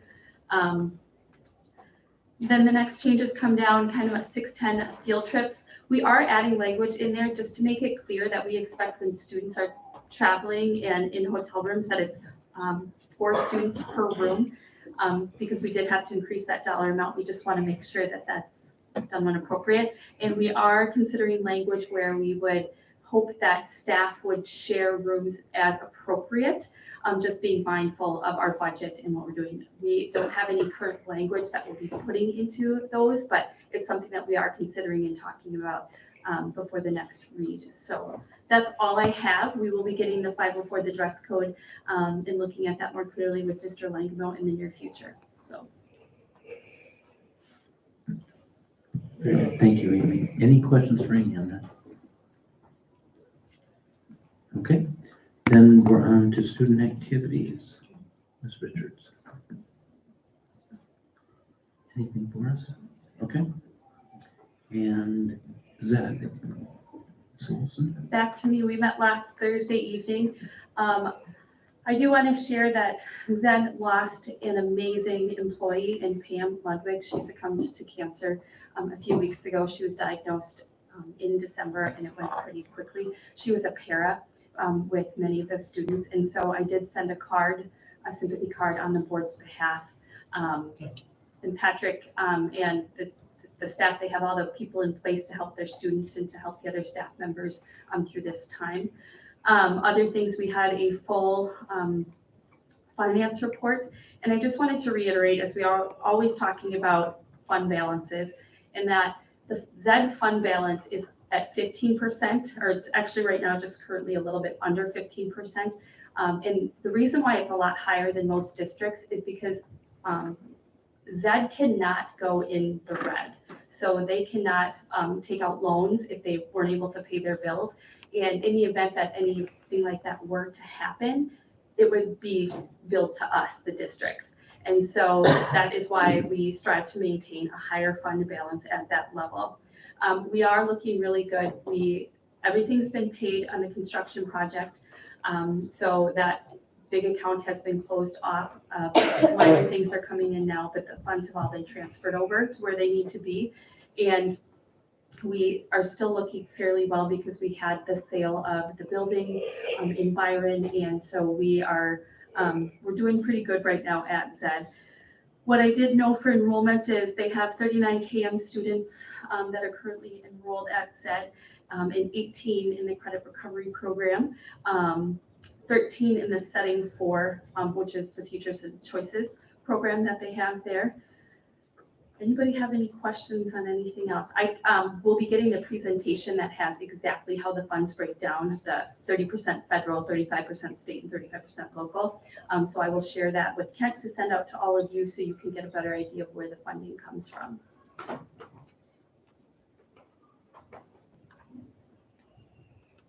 Thanks, Amy. Anything else?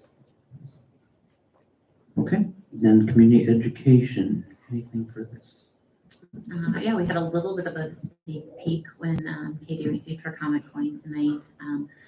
So Jenny had mentioned that accessible playground. That will be the first accessible playground in our Kasson-Mantorville communities. And so that is going to be a fantastic addition, not only for our students, but our entire communities.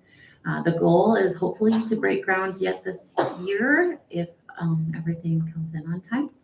So that's a pretty exciting addition for our schools. And again, that was really driven by grant writing. And so as we were at the Capitol today, we heard more and more how important grant writing is becoming and how much of the budget next year is being allotted towards grants and funding that way. And so it'll be something for our board to continue to be aware of and to consider about how that's going to affect us moving forward.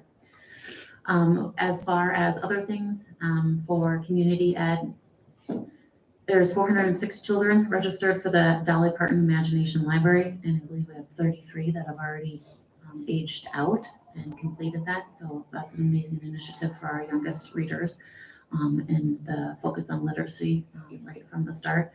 And just an update on our waiting lists at Community Ed. We have 33 on our wait list for infant toddler spaces.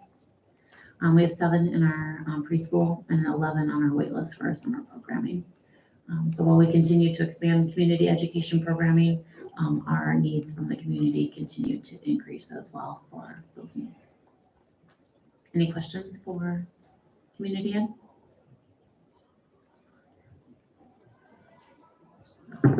Thank you, Angie. Then we're on to legislative, Mr. Torkelson.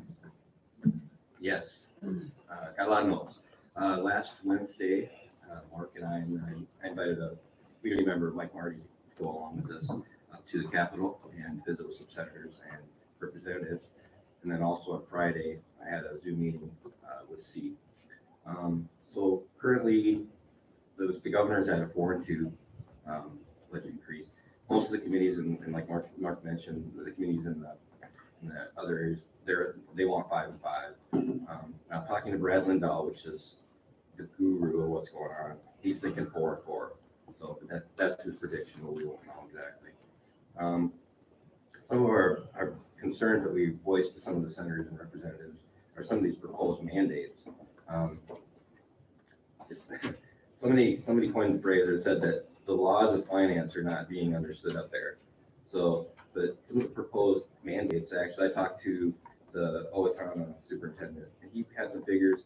But actually, with these mandates, it's going to increase the cost of running the school by $2.1 million. And that's not that big a school, and that's a lot of money. I think, Mark, did you do some calculations on what current mandates, proposed mandates of how they'd affect us? And it's not good for a lot of the school districts our size. So it's, well, I don't mean it's good for any school district. And Amy had mentioned about the free meals. The governor did sign that, so that will go in effect. And we've been talking quite a bit about grants tonight. Mark had a chance to add up some of the grants, and right now with the proposed ones, it's going to be over $255 million. That sounds great, but the problem is school districts our size they don't have a full-time grant writer, and so a lot of these grants are, they're going to apply really well to these bigger districts. That is one thing that I wanted to kind of mention. Do we want, as a board, to maybe look into getting some grant writing services or possibly hiring somebody to do that? Because I think if as many of these grants get out there and are available, I think it would be beneficial to our district to take advantage of some of these. So, I think that's all I have. Maybe just want to echo that too. So I was able to spend the day with Kate and Mr. Matuska up at the Capitol today, and we heard the word grant over and over and over again. And for a district that receives the lowest amount of funding in the entire state of Minnesota, that's hard to budget for. That's hard to plan for, and to realize that a grant is kind of a one-time stipend of finances. And how do you plan for staff when, at the end of that grant cycle, when that funding is up, you don't have a way to sustain paying for what you currently would be paying for out of that situation. But Mark, I like your recommendation. I think we have to be creative in search of funding to provide what we need to provide for our students, staff, and community. And so if we need to get creative with grant funding, then I think that we should as well. Are they discussing terms with the grant funding?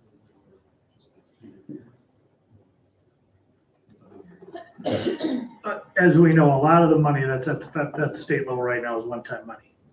And not everything's got tails. So I think everybody's looking for places where they can put some of this one-time money, which is why you're seeing so many of these grant opportunities, not just in the education bill, but you're seeing that one-time money in Health and Human Services, the Department of Natural Resources, DEED, all these different places. The difficulty is, as both have explained, and your question is, are they 1 year? A lot of them will let you get that completed up to 2027. So the grant could be awarded, but you'd have till that time. And they're different with all these different grants. But talking to Mr. Uni, who's he does the budget for the state of Minnesota today, he got so much grief last week at the Senate Education Finance Committee that about the number of grants in there. In fact, I haven't got the email yet, but the Department of Education, or MDE, is going to be sending notice out to all the participants today at our meeting that says exactly how many grant dollars are in the bill compared to all the money with the tails. So I'm interested to see that. But it's significant, and even if a portion of that were utilized on the formula, it would make a significant impact on a school district such as ours, who relies pretty heavily on the formula.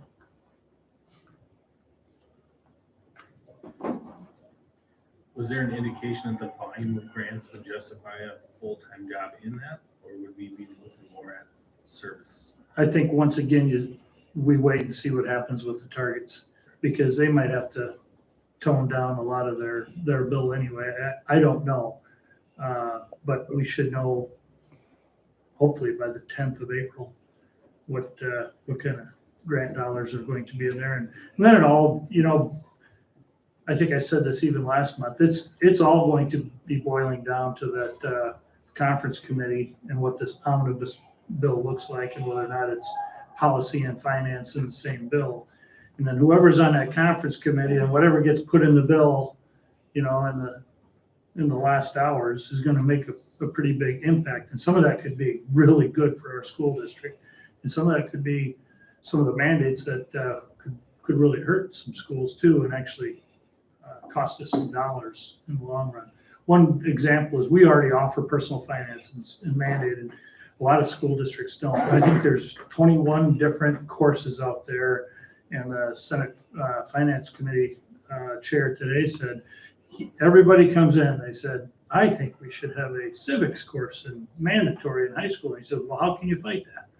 We think we should have a personal finance course. Well, how can you fight that? And he says it's really hard for him to say what shouldn't or what shouldn't or what should or shouldn't be in the curriculum.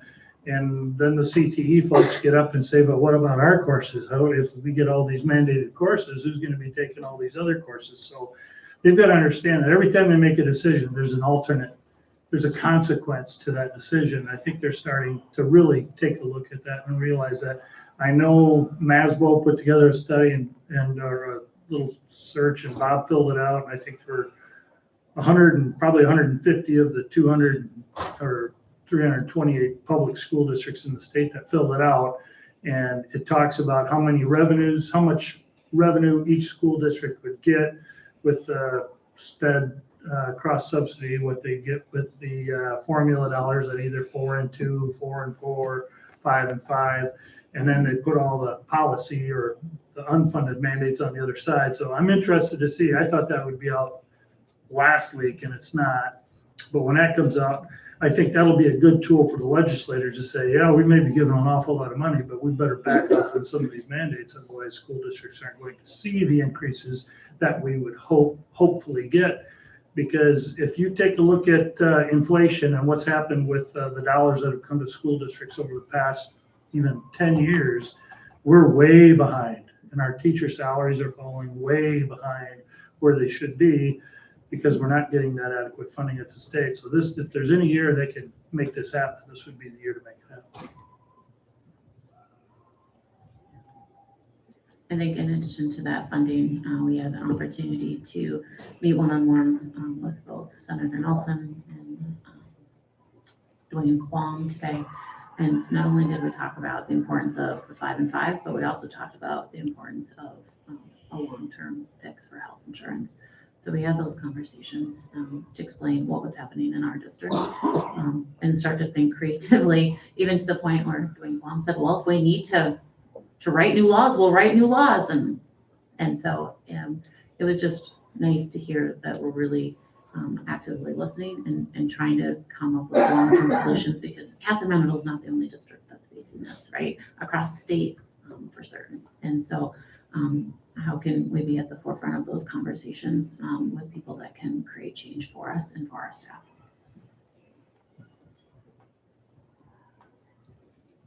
And just one more thing, I just wanted to thank Mr. Matuska for, we have just out of all the superintendents in the state of Minnesota, we by far have one of the probably the ones that is most involved with the politics that can advocate for districts like us, not only ours, but districts all over the state. So thank you.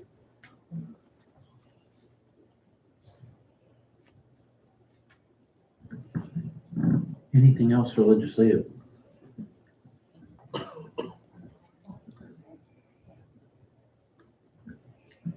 Thank you for all your work and going and advocating for small school districts and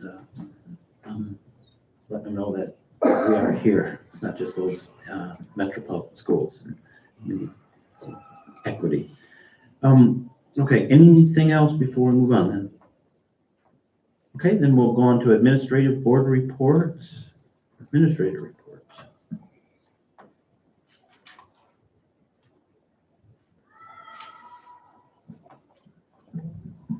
I just had one note for Ariana in the elementary school. Visit day for principals. That sounds so exciting. And what a cool collaboration between us and other districts. And I'm sure that we have an opportunity to learn from them as they did from us. Was there anything that we picked up from other districts? I think there was a little bit of mutual sharing, but I really do think that principals were very eager to learn from our teaching teams. There were a number of different areas where teachers were sharing their expertise and willing to do that while also navigating a classroom full of children that they are teaching while answering questions. So I was just really grateful that our teachers did just a great job of hosting that afternoon and being flexible with the number of principals coming in. And I had principals contact me afterward as well. Can you send this resource? Or we talked about that. And so it was really, and we had people trucking out to nature-based kindergarten, all sorts of things. So it was really, really a great day for it was a good reflection for me just to see how many different things we can share about and highlight that have been innovations that we've put in place at KMS. So a great, great day. How many principals were in attendance? So there were, I think, 13 or 14 in the morning, and then it dwindled. They had some meetings in the afternoon, was back at the building, and we had, I think, 7 or 8. And then we had some principals that wanted to bring some teachers over or connect their teachers with our teachers. So there's going to be some continued learning and growing happening from it. That's good. I have a question for you too. I just noticed that the goals of 75%, I noticed it from our winter data too. Is there classes hitting this goal? Because it seems like a very big goal. Is it an achievable goal? And how many classes are hitting it? Maybe that's a better question. That's a great question, Kate. I don't know that I know that answer off the top of my head exactly how many in the winter data, how many classes were Not in winter data. I noticed it in your presentation for this evening, but that number was in the winter data and it hit me because I think it was Kent that had brought up that we weren't reaching it. So I just wonder about that goal or how often we look and see that maybe it was a stretch and reassess and maybe set a different goal. Just with whatever the climate is or what's going on, depending on how many students are, Mm-hmm. So, it's not just a elementary goal, it's a goal across our entire district. And I would say that we're striving for that goal for our students and continually refining and putting new things in place. And if we aren't able to reach that this year, that will continue, I believe, to strive for that. So the goal of 75% of our students meeting that proficiency level comes from research that when our core curriculum, the foundational curriculum that we have, is working for our students well, that we see 75 to 80% of our students meeting proficiency with that core curriculum. So it's really a reflection of how well our curriculum is working for our students. And we're in different areas, particularly in the area of reading. We've definitely been refining and tweaking that throughout the whole year. Our literacy specialist, Jessica, working with staff, Lisa Parrish working with staff. Our teaching teams are doing great work at implementing new resources as well as designing assessments to be able to ensure that the standards are being met and really working to measure that. So there's a lot of work being done to continue to strive for that, and we're looking forward to those spring results to see how far we've come, because I do believe we'll have celebrations. Thank you. Yeah.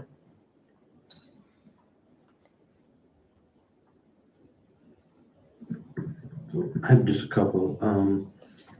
Ariana, the kindergarten liftoff numbers. Yeah. You knew this was coming, right? Yeah. Everything's about how big is that kindergarten class? Where are we going? Are we trending up? So, thoughts on that, on those numbers?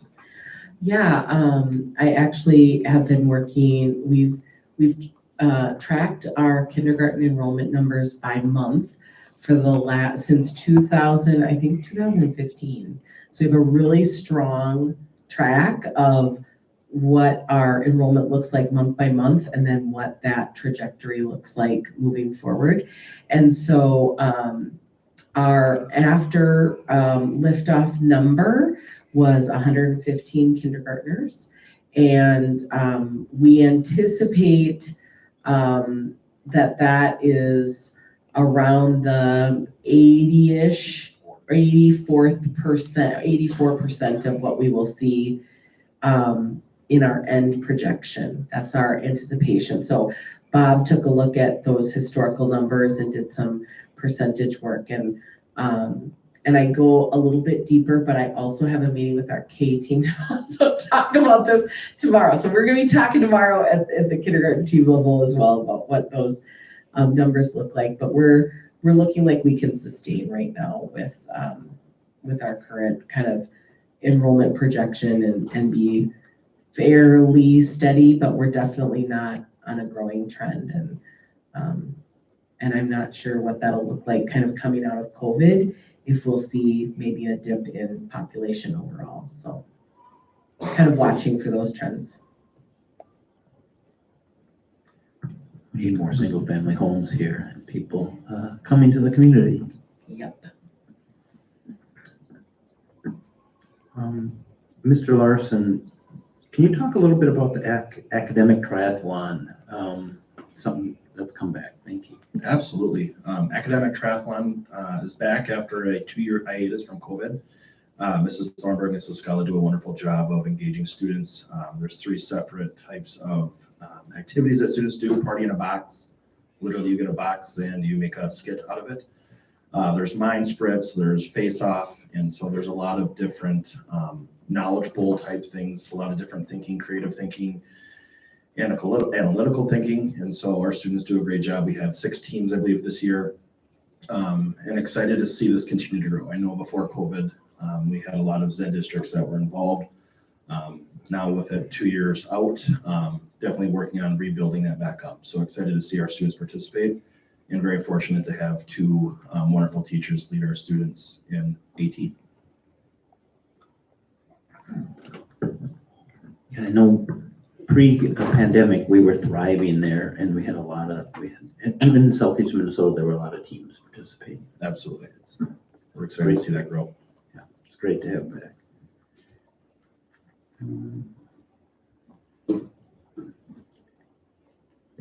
Mr. Trinan, just quick, and I saw in your report, robotics. Curious if we'll possibly get a demonstration of robotics? Yeah, possibly. They still have a shot to make it to the state tournament too. So they're keeping things rolling. There's a few more regional competitions. So yeah, I'm sure they would be willing to make an appearance again for the next board meeting or the following one. Oh, he's already on. Well, there we go. He's on. Can I just ask Lindsay about the National Cyber Cup? Because that sounds like a pretty cool opportunity for kids, both young kids, elementary kids, and high school kids. Yep. So when we met with Ryan Kerma, one of his recommendations was to get your kids into cyber. So I got an email from cyber.org, which hosts the National Cyber Cup for students in grades 4 through 12. And then at one of my department staff meetings, we were talking about, well, how can we bring this to the kids? And we practiced some of the questions. Let's start with the elementary. So we have probably 3 or 4 kids from the high school that are interested in cyber, and that's the direction that they're going to go after they graduate. That come down to the elementary on Friday mornings during their bridge period, and kind of partner with the elementary tech team and practice some of those. They're like Jeopardy style questions, but it's like questions on cyber security, creating strong passwords, and scams, and a lot of things that are age appropriate for 4th graders. But also like deciphering different codes and then making your own phrase from it, or going backwards and creating a code from a cipher and then having somebody else solve it. So we have, I think Jake said we're at 6 students that have actually registered for it. parents have to register. We practice with all the kids, but parents have to be the ones to register. And then the competition is the 28th through the 30th. We don't really know what that looks like yet, because right now it's just practice questions. They won't open it until that morning, so we're excited for it.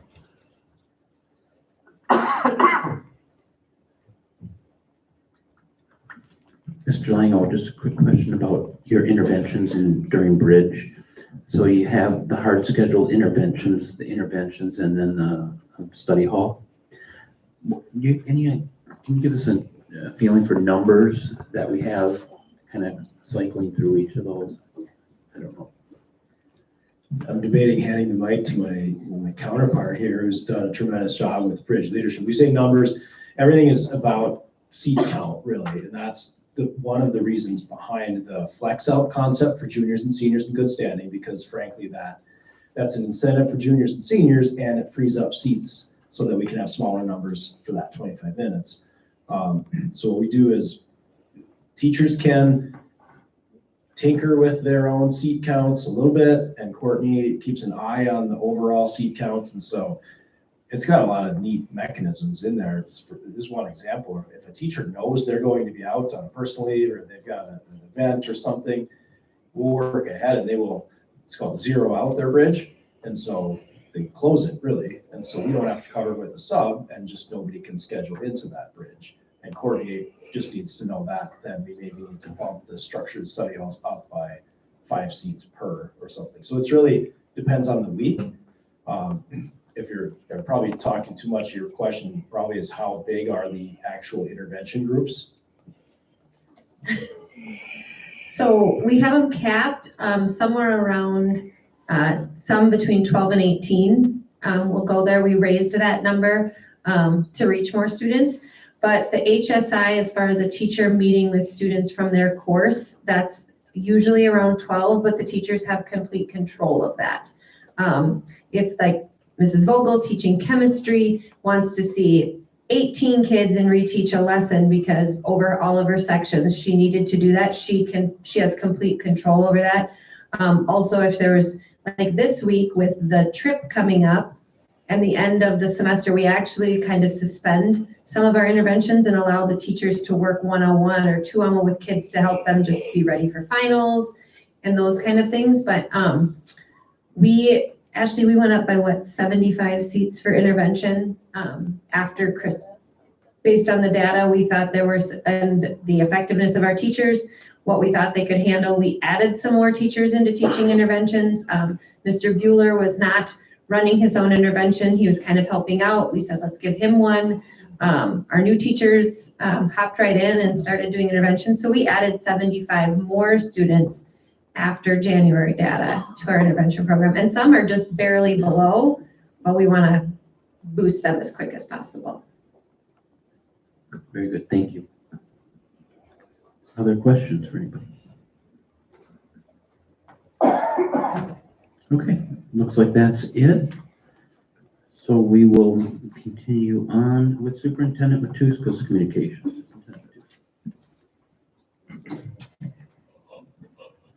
I think I mentioned last month that I had written to CGIP related to the insurance pool that is available for all public employees that actually when I worked for the DNR, I was part of. And it was phenomenal. We saw very little differences in premiums throughout the 4 years I was up there. And I think they still see that. They've got 54,000 employees that are on CGIP for public employees, with 133,000 different members, that being family members of those employees of the state. And it was my intent to see how in the world can we get a group of Kasson-Mantorville folks onto that CGIP plan. And it was a pretty high goal, but I learned a lot through the process. And to be honest, CGIP, it looks like it'd be pretty difficult to get in it, which is why they started the P program in the first place. The difficulty with the P program for our district was that our pool is really small. I mean, we've got we've got barely 100 people or about 100 people in our pool. And with that pool, the utilization rates are high, even if only a few of those people are high. So after they called me back and I talked to Galen, and his name was Scott Anderson from PEEP. And Scott said, well, why in the world don't you just get a bunch of schools together and put a joint, get a joint powers agreement together? And I said, well, number one, I don't know if it's legal, and I don't know if he knows it's legal or not. And after talking to Bob a little bit, we're not sure. We even talked to our insurance broker, and he's not sure, and he's looking into it. I brought it to the HPL superintendent's meeting last Friday and mentioned that we'd be very interested in getting in a group. And one of the superintendents immediately said, I'll help in any way I can. And this superintendent's from a school district in the area that saw a 4% increase. And he said, I want to get in because it isn't going to be long, and I'm going to be one of those schools that sees a 50. So he said, anything I can do to get in. So we started some conversations. Steve Salee from SSC, who kind of manages a lot of that insurance program for SSC, whether that's Medica or going out for bids. They get bids from Blue Cross Blue Shield as well. And he's going to be looking into some different avenues and also try to find out if there's a possibility if we can get a joint powers agreement. When I talked to Scott Anderson from PEEP, he said, well, you have a chance to get into PEEP again. And I said, well, I know that, but I don't want to get into PEEP again with only 100 folks. I want to get into PEEP again and have 25 Education Minnesota groups from 25 schools in Southeast Minnesota all be together and have a joint powers agreement. And then, he said, well, he thought we could do it. And I said, well, that's what we're going to pursue. But what I told him is, I said, we need the power and the numbers. We need to be able to say this group is, instead of 100 people, we want a group that's sitting around 3,000, 5,000, whatever. And he said, well, get the joint powers together. And then he said, then you got to get a commitment on that joint powers. Everybody's going to stick around for about 10 years. And I said, well, that's maybe something you can do. And they say you can always add, but you can never subtract. So there would have to be some type of an agreement in there, because consistency in the pool is what they're looking for. Whereas when people start dropping out, if a school's not, you can kind of measure your own utilization rates. And if you were a net donor in a pool like that, and it might prove beneficial for you to jump out, you need to still stay in. And that's what the joint powers agreement would be. So we've got Aaron Casper looking into it a little bit. We've got the folks from PEEP, the Scott Anderson, and Galen. I can't think of Galen's last name, but Galen, we've invited them down to our next superintendent's meeting down in Rochester, and they may attend. But we're just looking for some different avenues. And last Wednesday, when Mark was up at the legislature with us, we brought this to probably 3 or 4 different senators and reps, and they're very interested to know if there could be a language change that would allow us to be in PEEP, to be into CGIP, into the Minnesota Advantage Health Plan. And I don't know, public employees, I would consider us public employees, but we're not really public employees in the eyes of the statute, because they utilize that as people that are part of the different agencies. So I don't know. There's some avenues I think we can pursue. I think we had a couple members say that they could change some language in statute, and that's easier said than done. But that would be intriguing if we could do that as well. So I can tell you we're looking into it. We're trying to see if there might be some other options that are available, not just for our teaching staff, but for some of our non-certified staff, for those of us that are in the district office, or even our principals. So if we could get into a much deeper pool, I think there'd be a great opportunity. I also asked in my letter whether or not Education Minnesota had pursued being part of CGIP in the past. And Galen seemed to think that 13 or 14 years ago, there was a push from Education Minnesota to get into CGIP. And he said it passed the House, it passed the Senate, and then was vetoed by the governor. So, and I don't know if there's been a concerted effort by Education Minnesota to try to get back into CGIP, but I can tell you there's a lot of power in numbers. And that was our difficulty with being with PEEP, just because we just don't have enough numbers. If we could join with a number of schools, I think we could reduce some of that risk and be a little stronger down the line, but it's going to take a little work to get that done. So that's my CGIP update. Thank you, Mark. Anything for Superintendent Matusek? Okay. Then we'll move on to 4 public input. We have 1 public input. Aaron Wilkie, health insurance data, would like to speak. Aaron, you want to come down and join us? I'm gonna be able to do it from right here if that's okay. Nope. No. No? All right. Come on. Fair enough.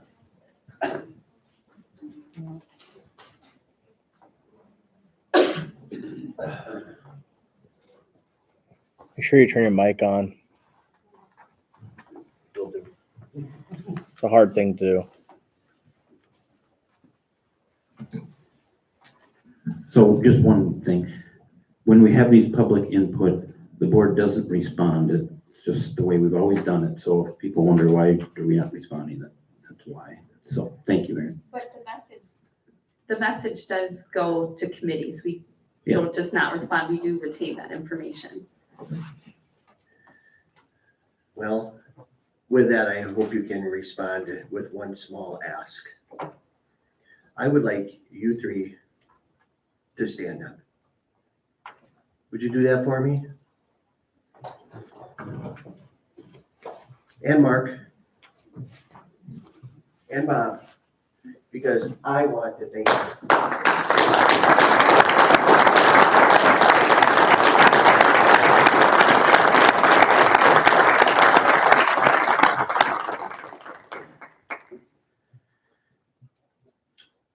And Mark, I want to thank you and whoever has been going with up to the Capitol for your work. It sounds like you've had some remarkable conversations. That's all I'd like to say tonight. Thanks for coming.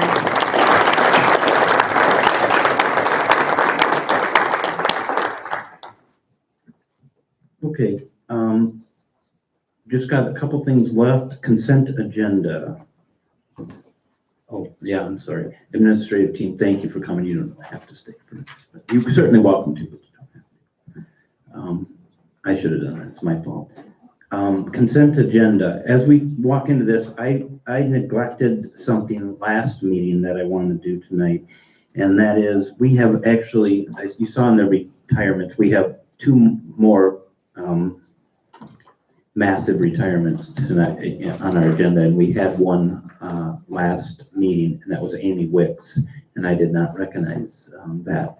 And I apologize for that. And so Amy Wicks retiring, I know a lot of people here have had their kids through, and Amy's had them and done an incredible job, and a huge loss for the district there. And so I don't even know if she's here. Amy, thank you. Take care.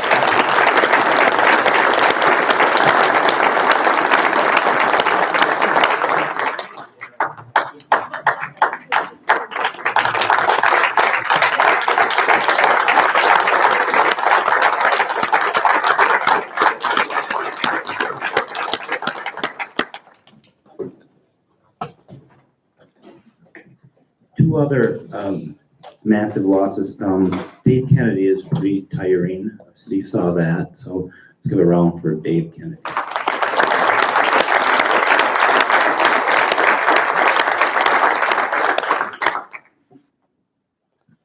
And the final one, and I know he's retired as a teacher, but probably most of the people that are driving in this community have had Mr. Johnson as a driving instructor, done an incredible job. I wish I knew how many years, but I'm guessing close to 30 years, 40, 42. So he's leaving that and retiring, and I'd like to recognize Brian Johnson.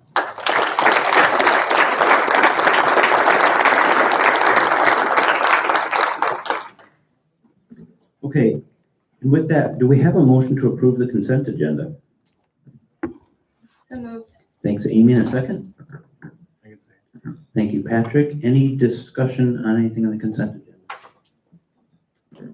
Hearing none, all those in favor of approval of consent agenda, state aye. Aye. Opposed, same sign. The motion carries. And we are on to action items. We have no old business, new business. We have a few things here. 6.2.1, discuss and consider the recommendation from the Finance Committee on the MOU proposal to be offered to KMEM. So take a motion on that.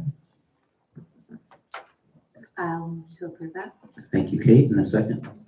Thank you, Brandon. Any discussion on that? Hearing none, all those in favor of approval of the recommendation to be off for the MOU proposed that we discussed tonight to be offered to KMEM, state aye. Aye. Opposed, same sign. The motion carries. 6.2.2, discuss and consider the offer from community education for free fitness center membership for staff. So.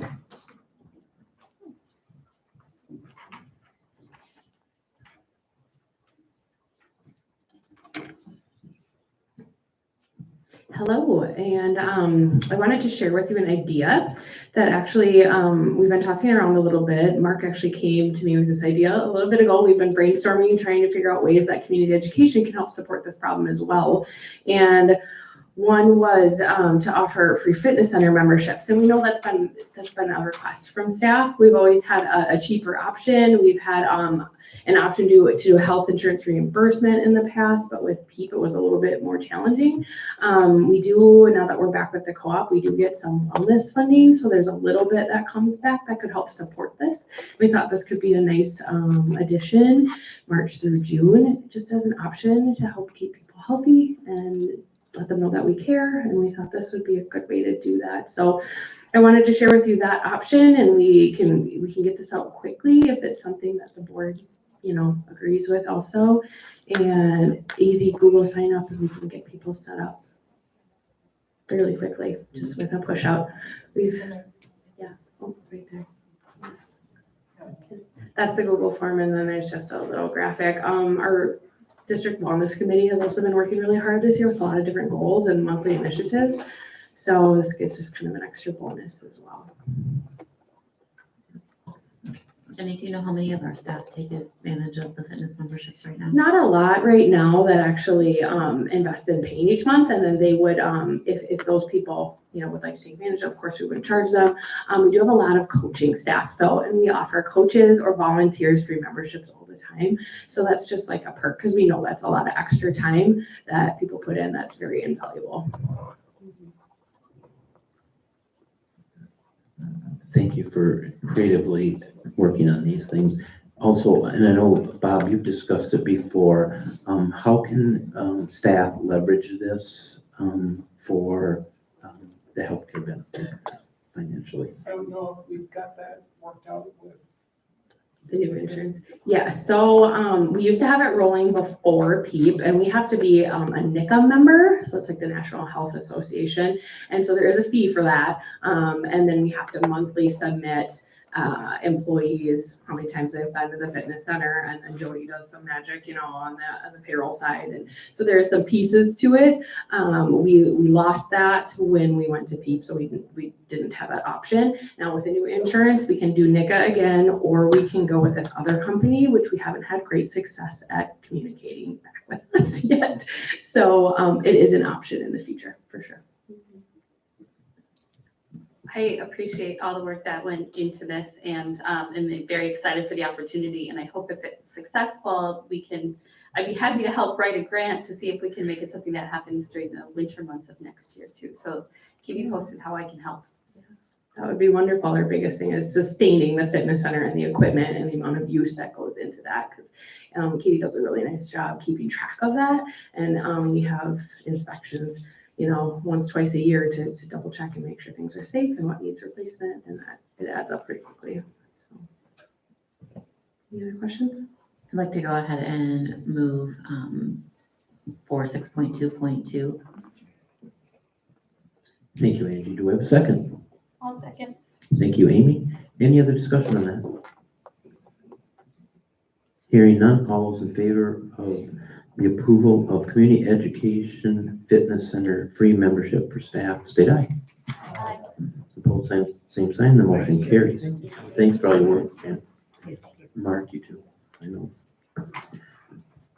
Okay, and with that, we're on 6.2.3. This is just the first reading, so there's no vote on this, but first reading for the listed policies, school board policies. Amy, anything for us on these policies? Nope, covered it. Thank you. So at your leisure, take a look at those. With that, we're on for the informational items. 7.1, the next special school board meeting is Monday, April 6, 2023, here in the community forum room. 7.2 is the next regular school board meeting is Monday, April 17th at the high school community forum room. Anything else before we adjourn anybody has? Okay, thanks everybody for coming out. Appreciate it. Have a great night, everybody. Oh, sorry. Motion to We need a approve. motion for adjournment. Thank you, Carla. Who made the motion? Mark, and the second was Angie. Thank you, guys. All in favor of adjournment? Adjourned.